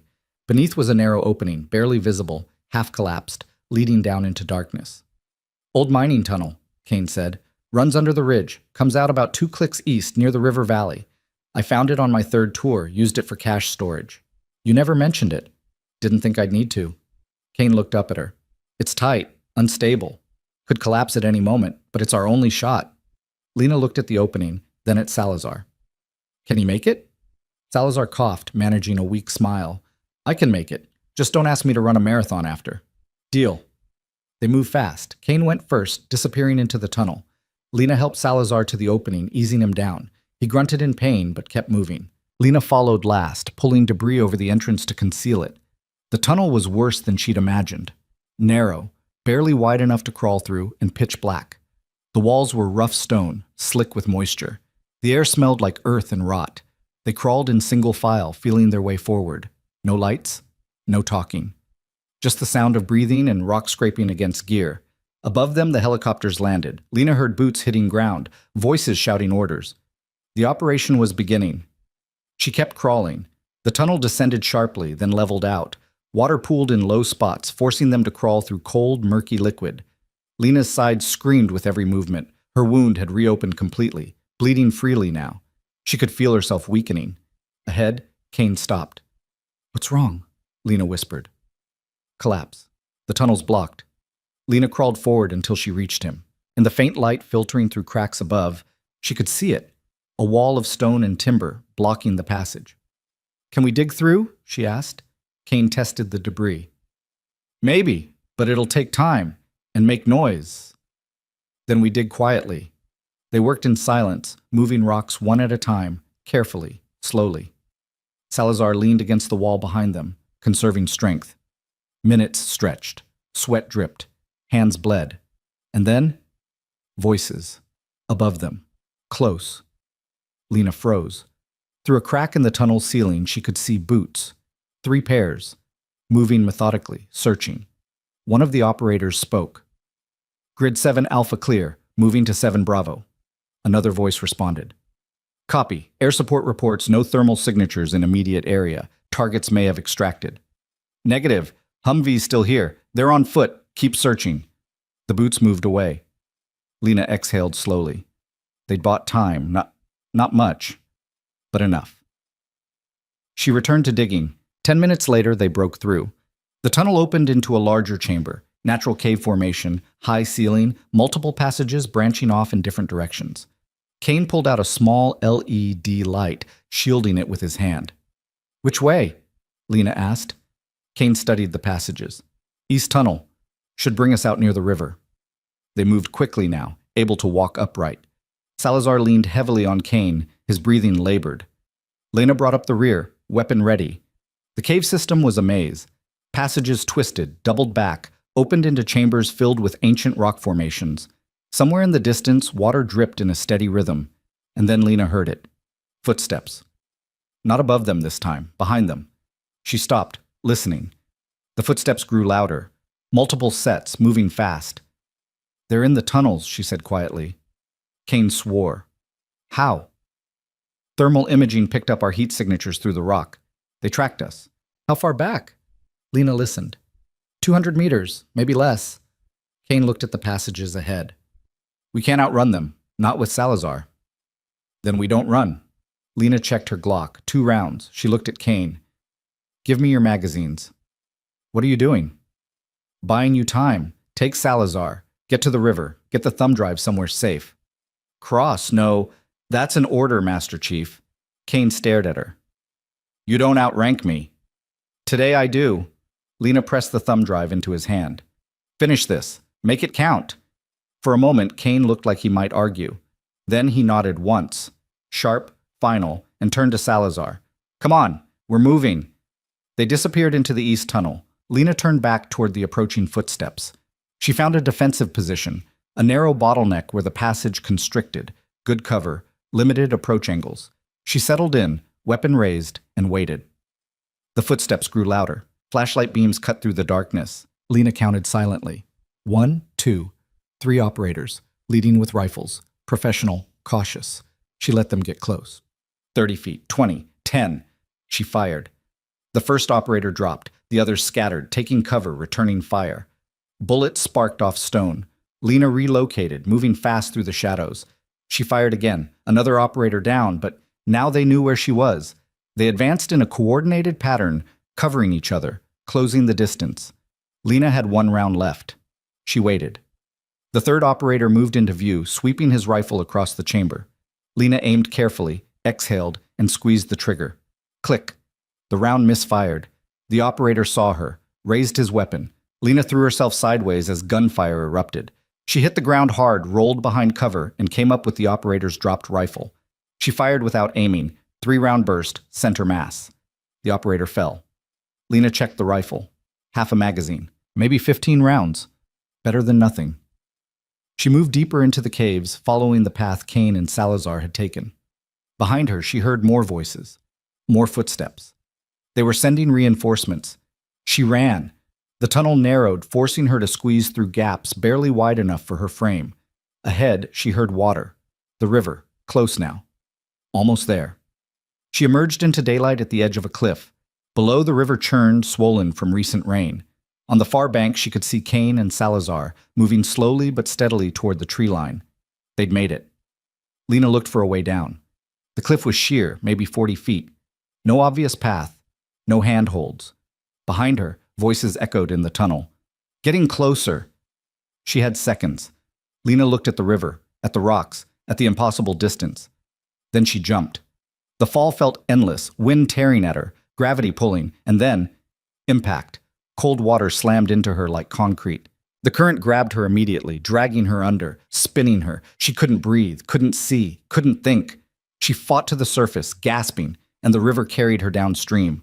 Rocks scraped her side, her head. She kicked hard, angling toward the bank, fighting the current with everything she had left. Her hand found a root. She grabbed it, held on, pulled herself inch by inch out of the water. She collapsed on the muddy bank, coughing, shaking.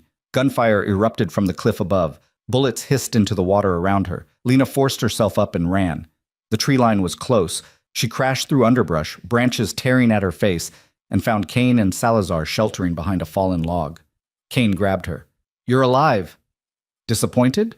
Relieved. He checked her over quickly. You look like hell. Feel worse. Lena sagged against the log. Did they follow? Not yet, but they will. Salazar coughed weakly. We need a plan, a real one, not just running. Lena pulled out her phone. Miraculously, it had survived the river. Waterproof case. She powered it on, checked for signal. 1 bar. Enough. She dialed a number from memory. It rang 3 times before someone answered. Who is this? The voice was professional, cautious.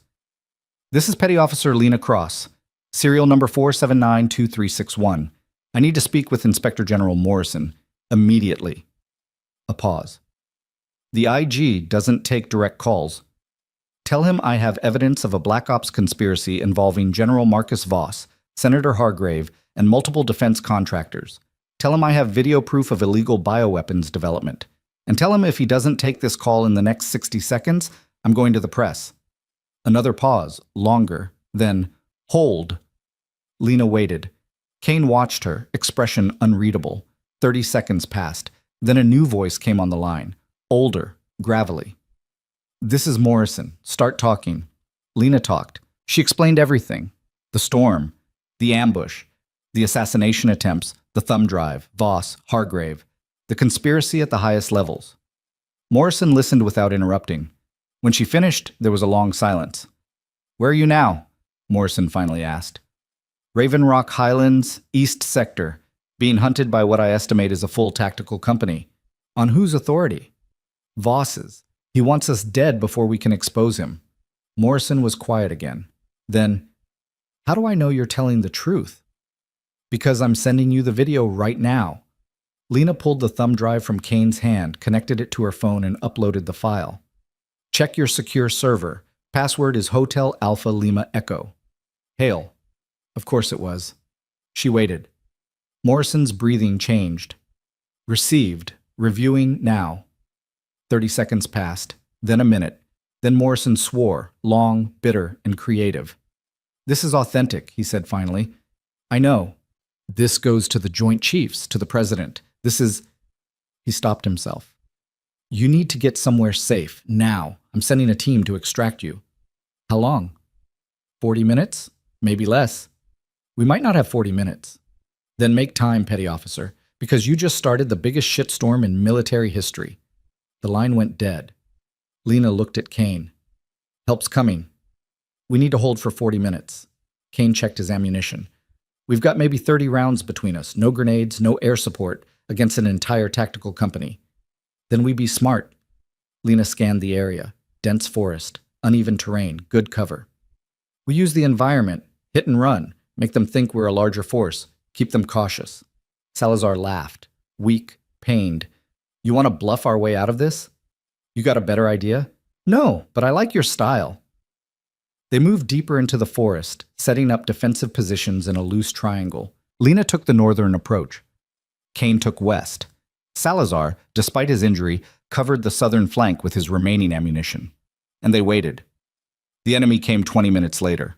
Lena heard them before she saw them, boots crunching through underbrush, commands whispered in calm, professional tones. She counted at least 8 operators in the first wave. She waited until they were in the kill zone, then fired 3 shots. 2 operators dropped. The others scattered. Kane opened fire from the west. Salazar from the south. The enemy thought they were surrounded. They fell back, regrouping, calling for reinforcements. Lena relocated, moving silently through the trees. She found a new position, waited for the second wave, and fired again. The pattern repeated. Shoot, move, shoot, move. But ammunition was running out. Lena fired her last 3 rounds and dropped the rifle. She drew a knife from her boot, standard KA bar, 7-inch blade, and prepared for close quarters. She didn't have to wait long. An operator appeared through the trees, weapon raised. Lena moved fast, inside his guard, blade to his throat. He went down without a sound. She took his rifle, full magazine, 30 rounds. A gift. She kept moving. The forest became a maze of shadows and violence. Lena fought with everything, rifle, knife, hands, teeth. Every operator that came at her found someone smaller, faster, and far more desperate. She lost track of time, of kills, of everything except the next threat. And then, silence. Lena crouched behind a tree, breathing hard, listening. No gunfire, no voices, nothing. Had they retreated? She keyed her radio. Kane, report. Static. Salazar, report. Static. Lena's blood went cold. She moved fast through the forest, heading toward Salazar's last position. She found him slumped against a tree, blood soaking through his shirt. His eyes were closed. Jorge, Lena said, kneeling beside him. Hey, stay with me. Salazar's eyes fluttered open. Did we make it? Almost. Help's coming. Just hold on. Can't. Lost. Too much blood. Don't you dare quit on me. Salazar smiled weakly. You sound like Hale. Good. Then listen, you're going to survive this. You're going to see your daughter graduate. You're going to be... Lena. Salazar's hand found hers. It's okay. You did good. His eyes closed. His breathing stopped. Lena sat there, holding his hand, feeling the weight of it settle on her chest like stone. Another loss. Another name on the list. She didn't have time to grieve. Footsteps behind her. She spun, raising her weapon. Kane stepped out of the trees, hands raised. "It's me!" Lena lowered the rifle. "Salazar's gone." Kane's face tightened. He moved to Salazar's body, knelt, and closed his eyes. He was a good man. He was. Kane stood. "We need to move. Extracts inbound. 5 minutes out." They heard it then. The sound of rotors. Different from before. Heavier, friendlier. A Chinook helicopter descended into a clearing 300 meters east. Ramp already down. Soldiers pouring out, setting up a defensive perimeter. Inspector General Morrison himself stood at the ramp, waving them in. Lena and Kane ran. They reached the helicopter and climbed aboard. Morrison grabbed Lena's arm, steadying her. "You made it!" "Barely." Lena collapsed into a seat. "What happens now?" Morrison's expression was grim. "Now we burn it all down." The helicopter lifted off, banking away from the forest. Below, Lena could see the tactical company regrouping, watching their prize escape. But it was too late. The evidence was out. The conspiracy was exposed. Morrison sat across from her, tablet in hand. "I've already briefed the Joint Chiefs. Warrants are being issued for Voss, Hargrave, and 17 others. The facility where they were developing the bioweapons is being raided as we speak." "Will it stick?" Lena asked. "Or will they bury it?" "Not this time." Morrison looked her in the eye. "You gave us everything we needed. The video, the financial records, the paper trail. This isn't going away." "Good." The helicopter flew toward the base. Lena looked out the window at the highlands disappearing behind them. So much had happened there. So much blood. So much loss. But also, victory. Morrison leaned forward. "For what it's worth, Petty Officer Cross, what you did out there, that took guts. Real guts. The kind of courage we don't see often enough." "I just did my job." "No." Morrison shook his head. "You did a hell of a lot more than that." The base came into view. News crews were already gathering at the gates. Word had leaked. The story was breaking. Morrison stood. "When we land, you're going straight to medical. After that, debriefing. After that," he paused. "After that, you're probably going to be the most famous soldier in the country." Lena didn't respond. The helicopter touched down. Medical teams swarmed the aircraft. They pulled Lena out on a stretcher despite her protests, checking vitals, stabilizing wounds. Someone started an IV. Someone else applied pressure bandages. And through it all, Lena saw Kane standing at the edge of the tarmac, watching her. He raised one hand, small gesture, but it said everything. "Thank you. You're welcome. Stay alive. Always." Lena was wheeled into the hospital, the same one where Hale was recovering, the same corridors she'd run through what felt like a lifetime ago. They took her to surgery, fixed the gunshot wound properly this time, repaired torn tissue, stopped the bleeding. When she woke, Morrison was sitting beside her bed. "How long was I out?" she asked. 6 hours. "How do you feel?" "Like I got shot, then drowned, then shot again." Morrison almost smiled. "That's accurate. Where's Kane?" "Debriefing. He'll be cleared in a few hours." "You both will." "And Voss?" Morrison's expression darkened. "In custody, along with Hargrave and 12 others. The bioweapons facility has been secured. The program's been shut down. It's over." Lena closed her eyes. "Good.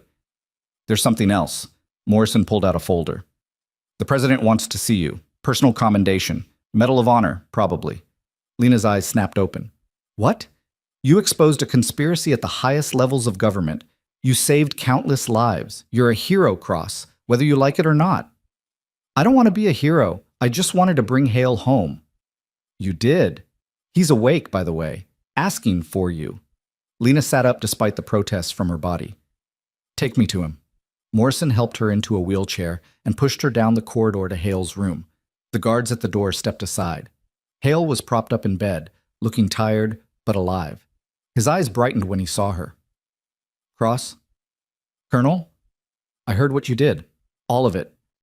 Just following your example, sir." Hale laughed, rough but genuine. "My example would have gotten you killed. Almost did." They sat in comfortable silence for a moment. Then Hale spoke quietly. "Thank you for not giving up, for seeing it through. Someone had to. Not just anyone could have." Hale's expression grew serious. "You proved something out there, Cross. Not just to me, Not just to the team, but to yourself. What's that? That you belong. That you're exactly where you're supposed to be. Lena felt something loosen in her chest, something she'd been carrying for years without realizing it. The need to prove herself, to be seen, to be enough. It was gone now. She'd earned her place. Not through size or strength or noise, but through resolve. Through refusal to quit when quitting made sense. "Thank you, sir," she said quietly. Hale nodded. "Get some rest, petty officer. You've earned it." Morrison wheeled her back to her room.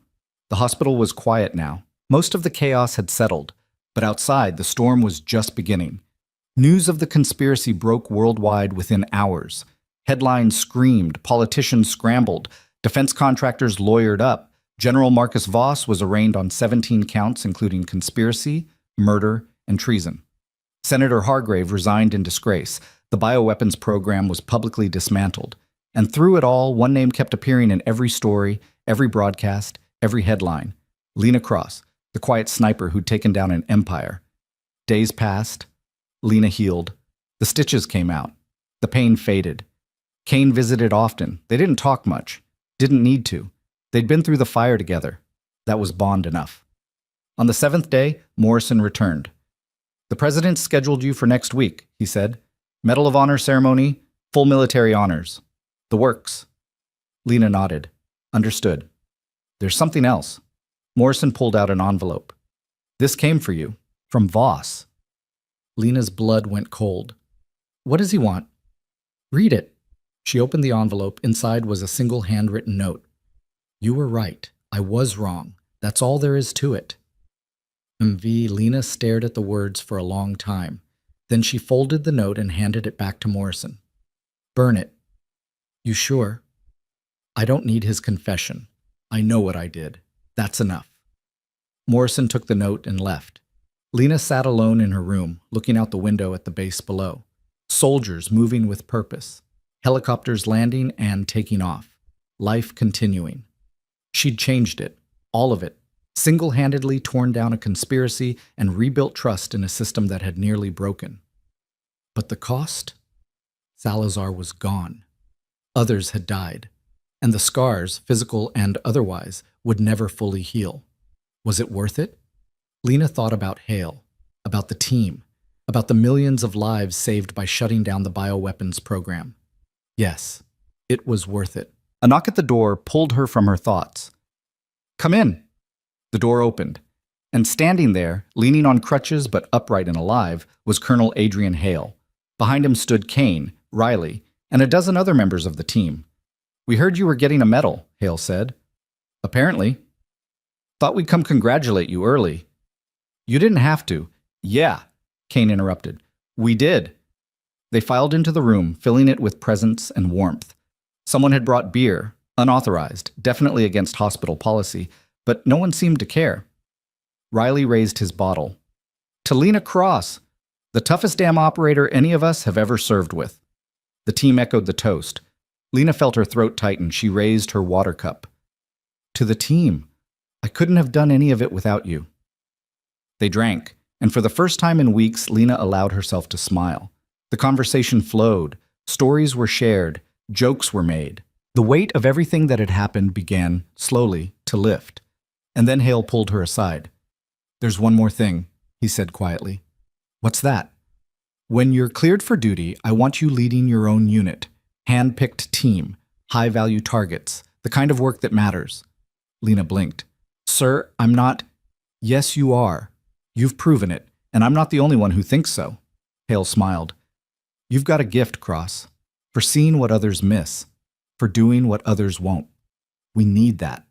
The country needs that." Lena was quiet for a long moment. Then she nodded. "I'll think about it. That's all I ask." The celebration continued late into the night. Eventually, the team filtered out one by one, leaving just Lena and Kane. Kane sat in the chair beside her bed, nursing the last of his beer. "You really did it," he said. "We did it." "No." Kane shook his head. "This was you, start to finish. You made the calls. You took the risks. You carried it through." Which Lena looked at him.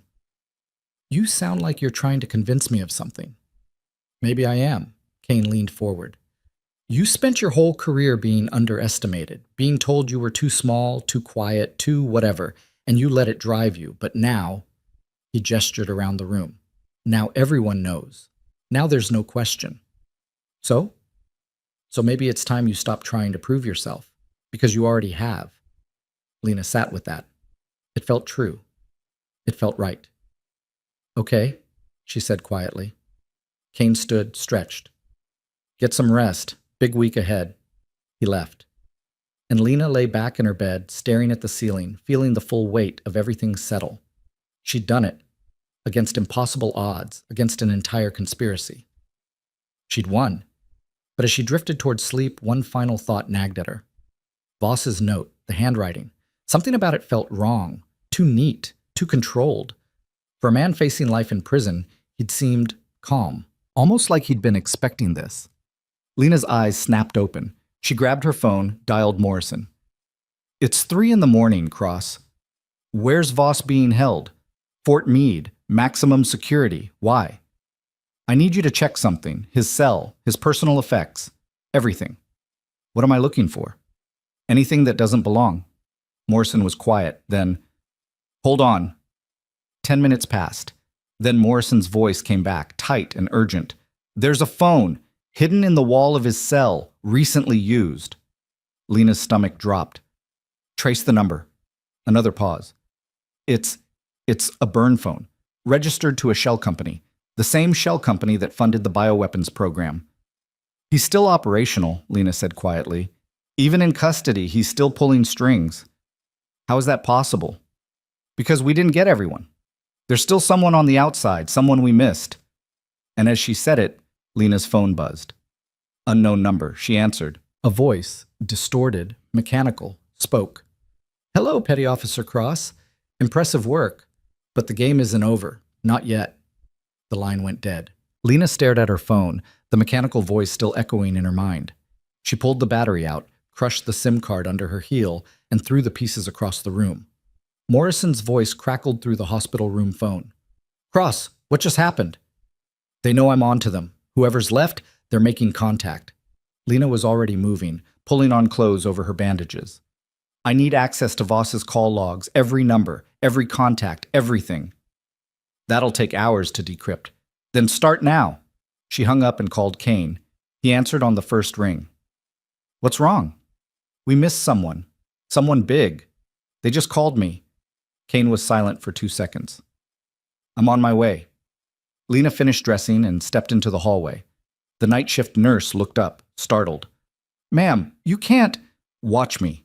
She moved fast through the hospital corridors, ignoring the pain in her side. Her mind was racing. The voice had been distorted, but the cadence was familiar. The phrasing, the confidence, someone she knew, someone close. Kane met her at the main entrance, already armed, already ready. Talk to me. The conspiracy goes deeper than Voss. He was just the military face. Someone else is running the operation. Someone with enough pull to stay hidden, even after everything collapsed. Who? I don't know yet, but they're spooked. Making contact was a mistake, means they're worried we're getting close. They moved to Kane's truck and drove toward the intelligence building. The base was quiet at this hour, just security patrols and skeleton crews. Kane parked in a restricted lot, and they entered through a side entrance. Morrison was waiting in the analysis room, surrounded by monitors displaying encrypted data streams. His tie was loose, his eyes red from lack of sleep. I've got the call logs, he said without preamble. Voss made 17 calls from that hidden phone over the past 72 hours. Most were to known associates, but 3 calls went to a number I can't trace. Sophisticated encryption. Military grade? Can you break it? Lena asked. Given time, yes, but we don't have time. Kane studied the screens. What about location data? Can we triangulate where the calls originated? Morrison pulled up a map. All 3 calls pinged off the same cell tower, right here on base. Lena felt ice form in her stomach. Someone on this base is running the operation. That narrows it down to about 8,000 people, Kane muttered. No. Lena pointed at the screen. Look at the timing. All 3 calls were made between 0200 and 0400 hours, middle of the night, when most of the base is asleep. Morrison scrolled through security logs. At those hours, only essential personnel would be active: command staff, security, medical, and intelligence, Lena said quietly. Morrison's face went pale. You think it's someone in this building? I think whoever it is needs access to classified systems, needs to know what we're doing before we do it, needs to stay ahead of the investigation. Lena looked around the room at the servers, the terminals, the classified networks. This is the perfect position. Kane pulled his sidearm. Then we lock down the building, interview everyone, find the leak. No, Lena shook her head. That'll take hours and they'll know we're coming. We need to smoke them out. How? Lena thought for a moment. Then she turned to Morrison. Can you fake a data breach? Make it look like we've cracked the encryption and identified the final conspirator? Morrison considered. Yes, I can send a priority alert through the classified network. Make it look like we're about to make an arrest. Do it. But don't name anyone. Just say the suspect is in custody within the hour. What's that accomplish? It forces them to react. If they think we're closing in, they'll either run or try to destroy evidence. Either way, they expose themselves. Morrison nodded slowly. It's risky. If they run, we might lose them. Then we don't let them run. Morrison moved to a terminal and began typing. His fingers flew across the keyboard, crafting the fake alert with careful precision. After 2 minutes, he hit send. It's done. The alert just went out to all personnel with top secret clearance. They waited. 1 minute passed. 2. 3. Then Morrison's terminal beeped. Someone just accessed the secure server. They're pulling files. Can you trace it? Lena asked. Working on it. Morrison's hands moved rapidly. Got it. Terminal 7-3.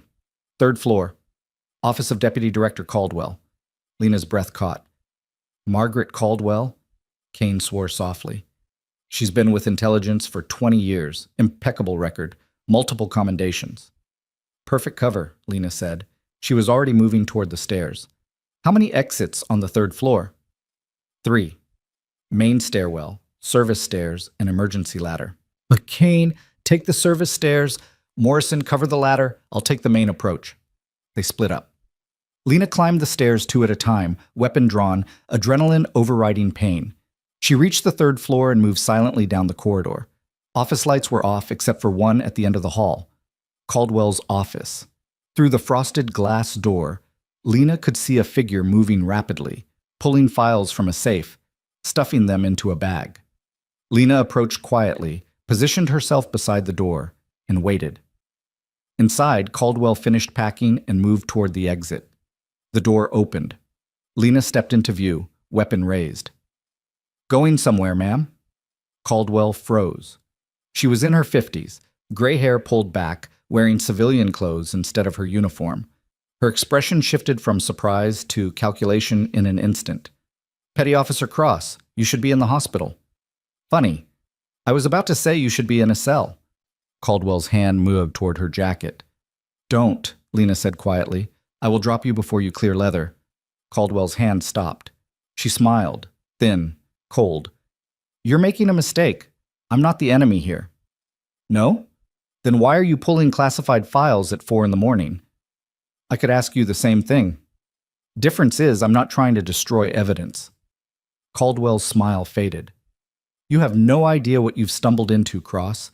This operation, the bioweapons program, it was sanctioned, necessary, a response to threats you can't even imagine. Threats that justified murder?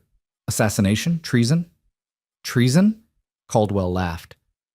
I've served this country for 30 years. Everything I did was to protect it. By developing weapons that could kill millions? By ensuring we had the capability to respond when our enemies deployed theirs first. Caldwell's voice hardened. You're young, idealistic. You think the world operates on principles, on honor, but it doesn't. It operates on power, and those who lack the stomach to wield it get crushed. Is that what you told yourself when you ordered the hit on Hale?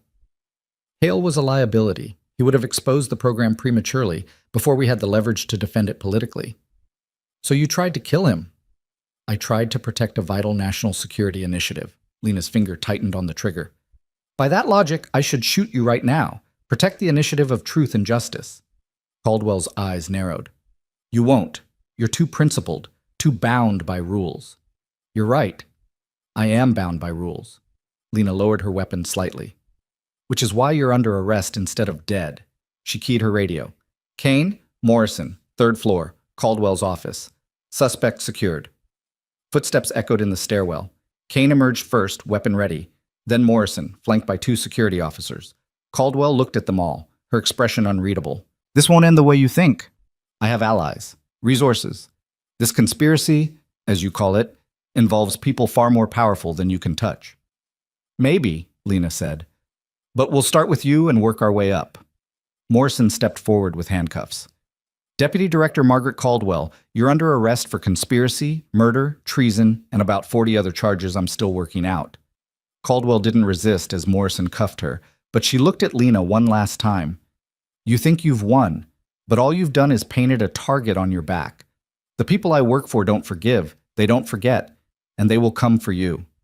Let them, Lena said. I'll be ready. Security escorted Caldwell away. Morrison exhaled slowly. That's it then. Voss, Hargrave, Caldwell. The entire conspiracy dismantled. Is it? Kane asked. She said she had allies, people more powerful. Then we keep digging, Lena said, until we find every last one of them. Morrison nodded. I'll start subpoenaing her communications, bank records, everything. If there are more conspirators, we'll find them. Dawn was breaking as they left the building. The base was waking up, personnel moving to morning formation, vehicles starting, the familiar rhythm of military life resuming. Lena stood in the parking lot, breathing in the cool morning air. Every part of her body hurt. The gunshot wound, the river, the fights, the exhaustion. But beneath the pain was something else. Pride.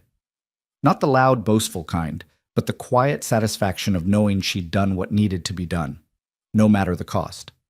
Kane appeared beside her. You should get back to medical. Let them finish patching you up. I will. In a minute. They stood in silence, watching the sunrise paint the sky in shades of orange and gold. You know what Caldwell said was true, Kane said quietly. There will be consequences. People who aren't happy about what we exposed. They'll come after you. I know. And you're okay with that? Lena thought about Salazar, about Hale nearly dying, about all the people who'd paid the price for standing up. Yeah, she said. I'm okay with that. Kane smiled. Good, because the team's going to need you. The team? Hale's officially putting you in charge of a new unit, specialized operations, high-value targets, the kind of missions that require someone who doesn't quit. He already told me. I haven't decided yet. Why not? Lena looked at him. Because I need to know it's the right move, not just for the team, for me. And is it? She thought about the past weeks, the storm, the conspiracy, the fight. She thought about the moment she'd stood in that shelter and decided to go after Hale alone. The moment she'd chosen action over obedience. Yeah, she said finally, it is. Kane clapped her on the shoulder. Then welcome to the next chapter, Cross. The days that followed were a blur. Caldwell's arrest made headlines. The full scope of this conspiracy became public. More arrests followed, contractors, politicians, military officers. The web was vast, but Morrison and his team worked tirelessly to untangle it. Lena spent most of that time recovering. Proper surgery this time, proper rest. Physical therapy to rebuild strength. Hale visited frequently. They talked strategy, mission planning, team composition. He was excited in a way she'd never seen before, like he'd finally found someone who shared his vision. On the 10th day, Morrison came to her hospital room with news. It's done, he said simply. We've made 43 arrests, seized over $2 billion in illegal assets, shut down 7 black budget programs. The conspiracy is dead. Lena felt something release in her chest. And Caldwell? Singing like a bird, giving up everyone in exchange for a reduced sentence. She'll still spend the rest of her life in prison, but she's helping us build cases against the others. Good. Morrison pulled up a chair. There's something else. The Medal of Honor ceremony. It's been moved up. Tomorrow at 1400 hours. The president wants to make a statement. Show the country that integrity still matters. Lena nodded. I'll be ready. Morrison stood to leave, then paused. For what it's worth, Cross, you've changed things.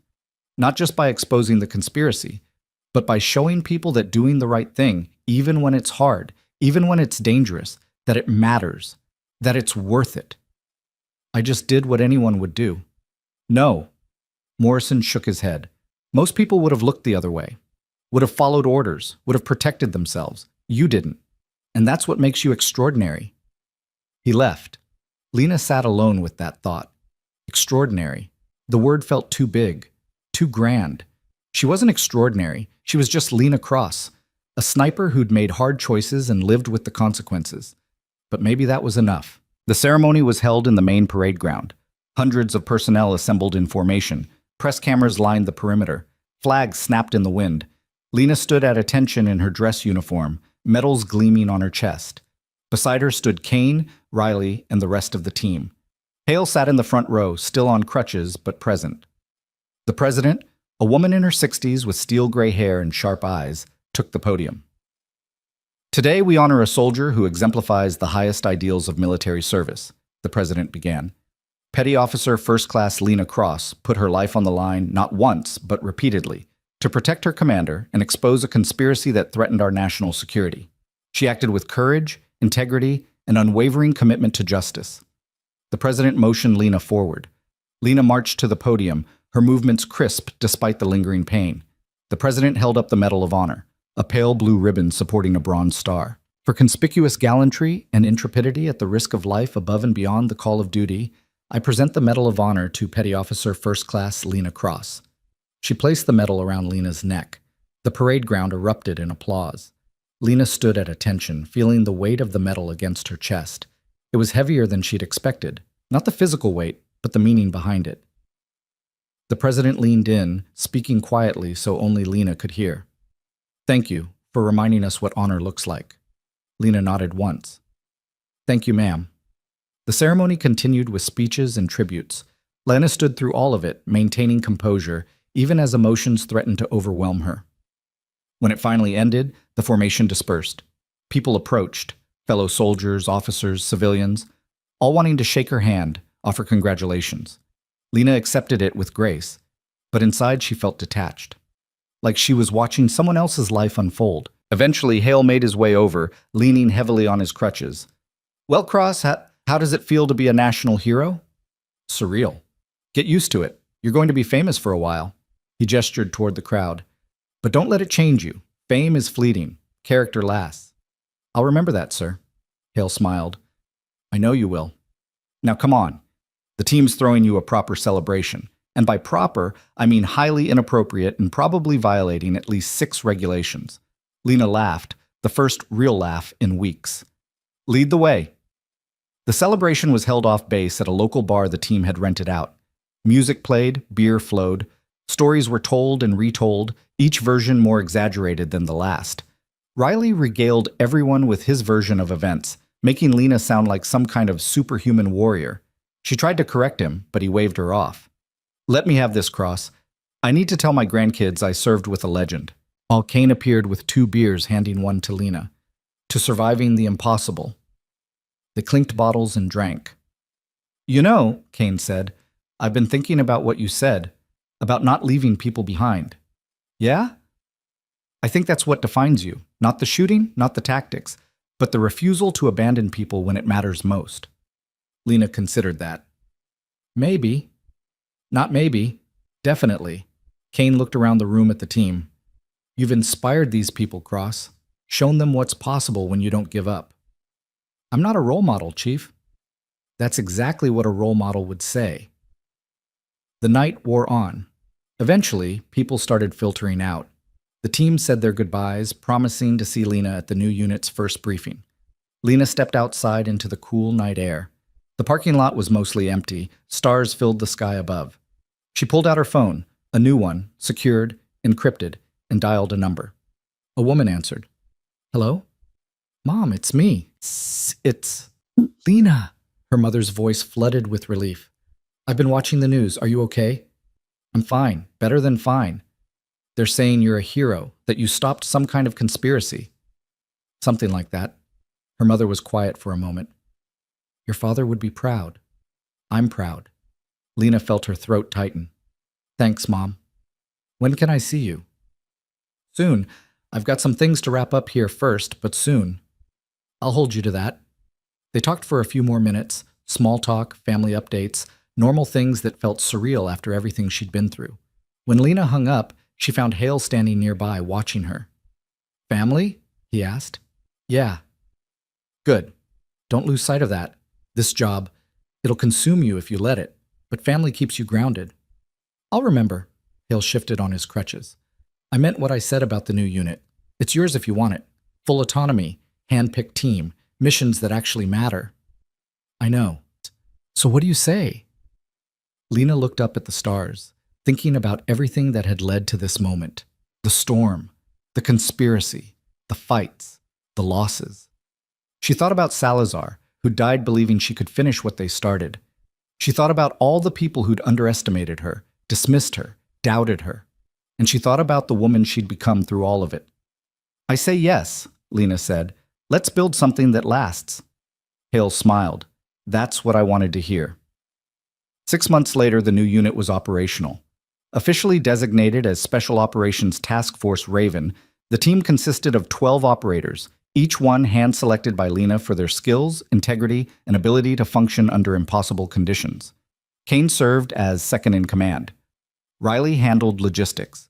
The rest were specialists, snipers, demolitions experts, intelligence analysts, all the best of the best. Their first mission was a hostage rescue in Eastern Europe. High risk, low visibility, exactly the kind of operation Lena excelled at. They executed it flawlessly. 0 casualties. All hostages recovered. Word spread quickly through the special operations community. Task Force Raven was the real deal. More missions followed, each one more complex than the last, each one executed with precision and professionalism that became Lena's trademark. She led from the front, never asking her team to do anything she wouldn't do herself. She earned their respect not through rank, but through action. And slowly, the woman who'd once been too small, too quiet, too overlooked, became one of the most respected operators in the entire military. But Lena never forgot where she came from. On the anniversary of Salazar's death, she returned to the Raven Rock Highlands, alone. She climbed to the ridge where they'd made their stand, where he'd given his life, buying her time. She placed a small memorial stone there, a simple marker with his name and service dates. "We did it, Jorge," she said quietly. "The conspiracy's gone. The team's stronger than ever, and I'm exactly where I need to be." The wind carried her words away. She stood there for a long time, remembering. Then she turned and walked back down the mountain, back to the team, back to the work, back to the life she'd fought so hard to build. Years would pass, more missions, more challenges, more obstacles. But Lena Cross had learned the most important lesson of all. That strength wasn't measured in size or volume or recognition. It was measured in resolve, in the willingness to stand up when everyone else sat down, to speak up when everyone else stayed silent, to act when everyone else hesitated. She'd been underestimated her entire career, and she'd used that underestimation as fuel to become something no one expected, something undeniable, a force of nature wrapped in 5'4" of quiet determination.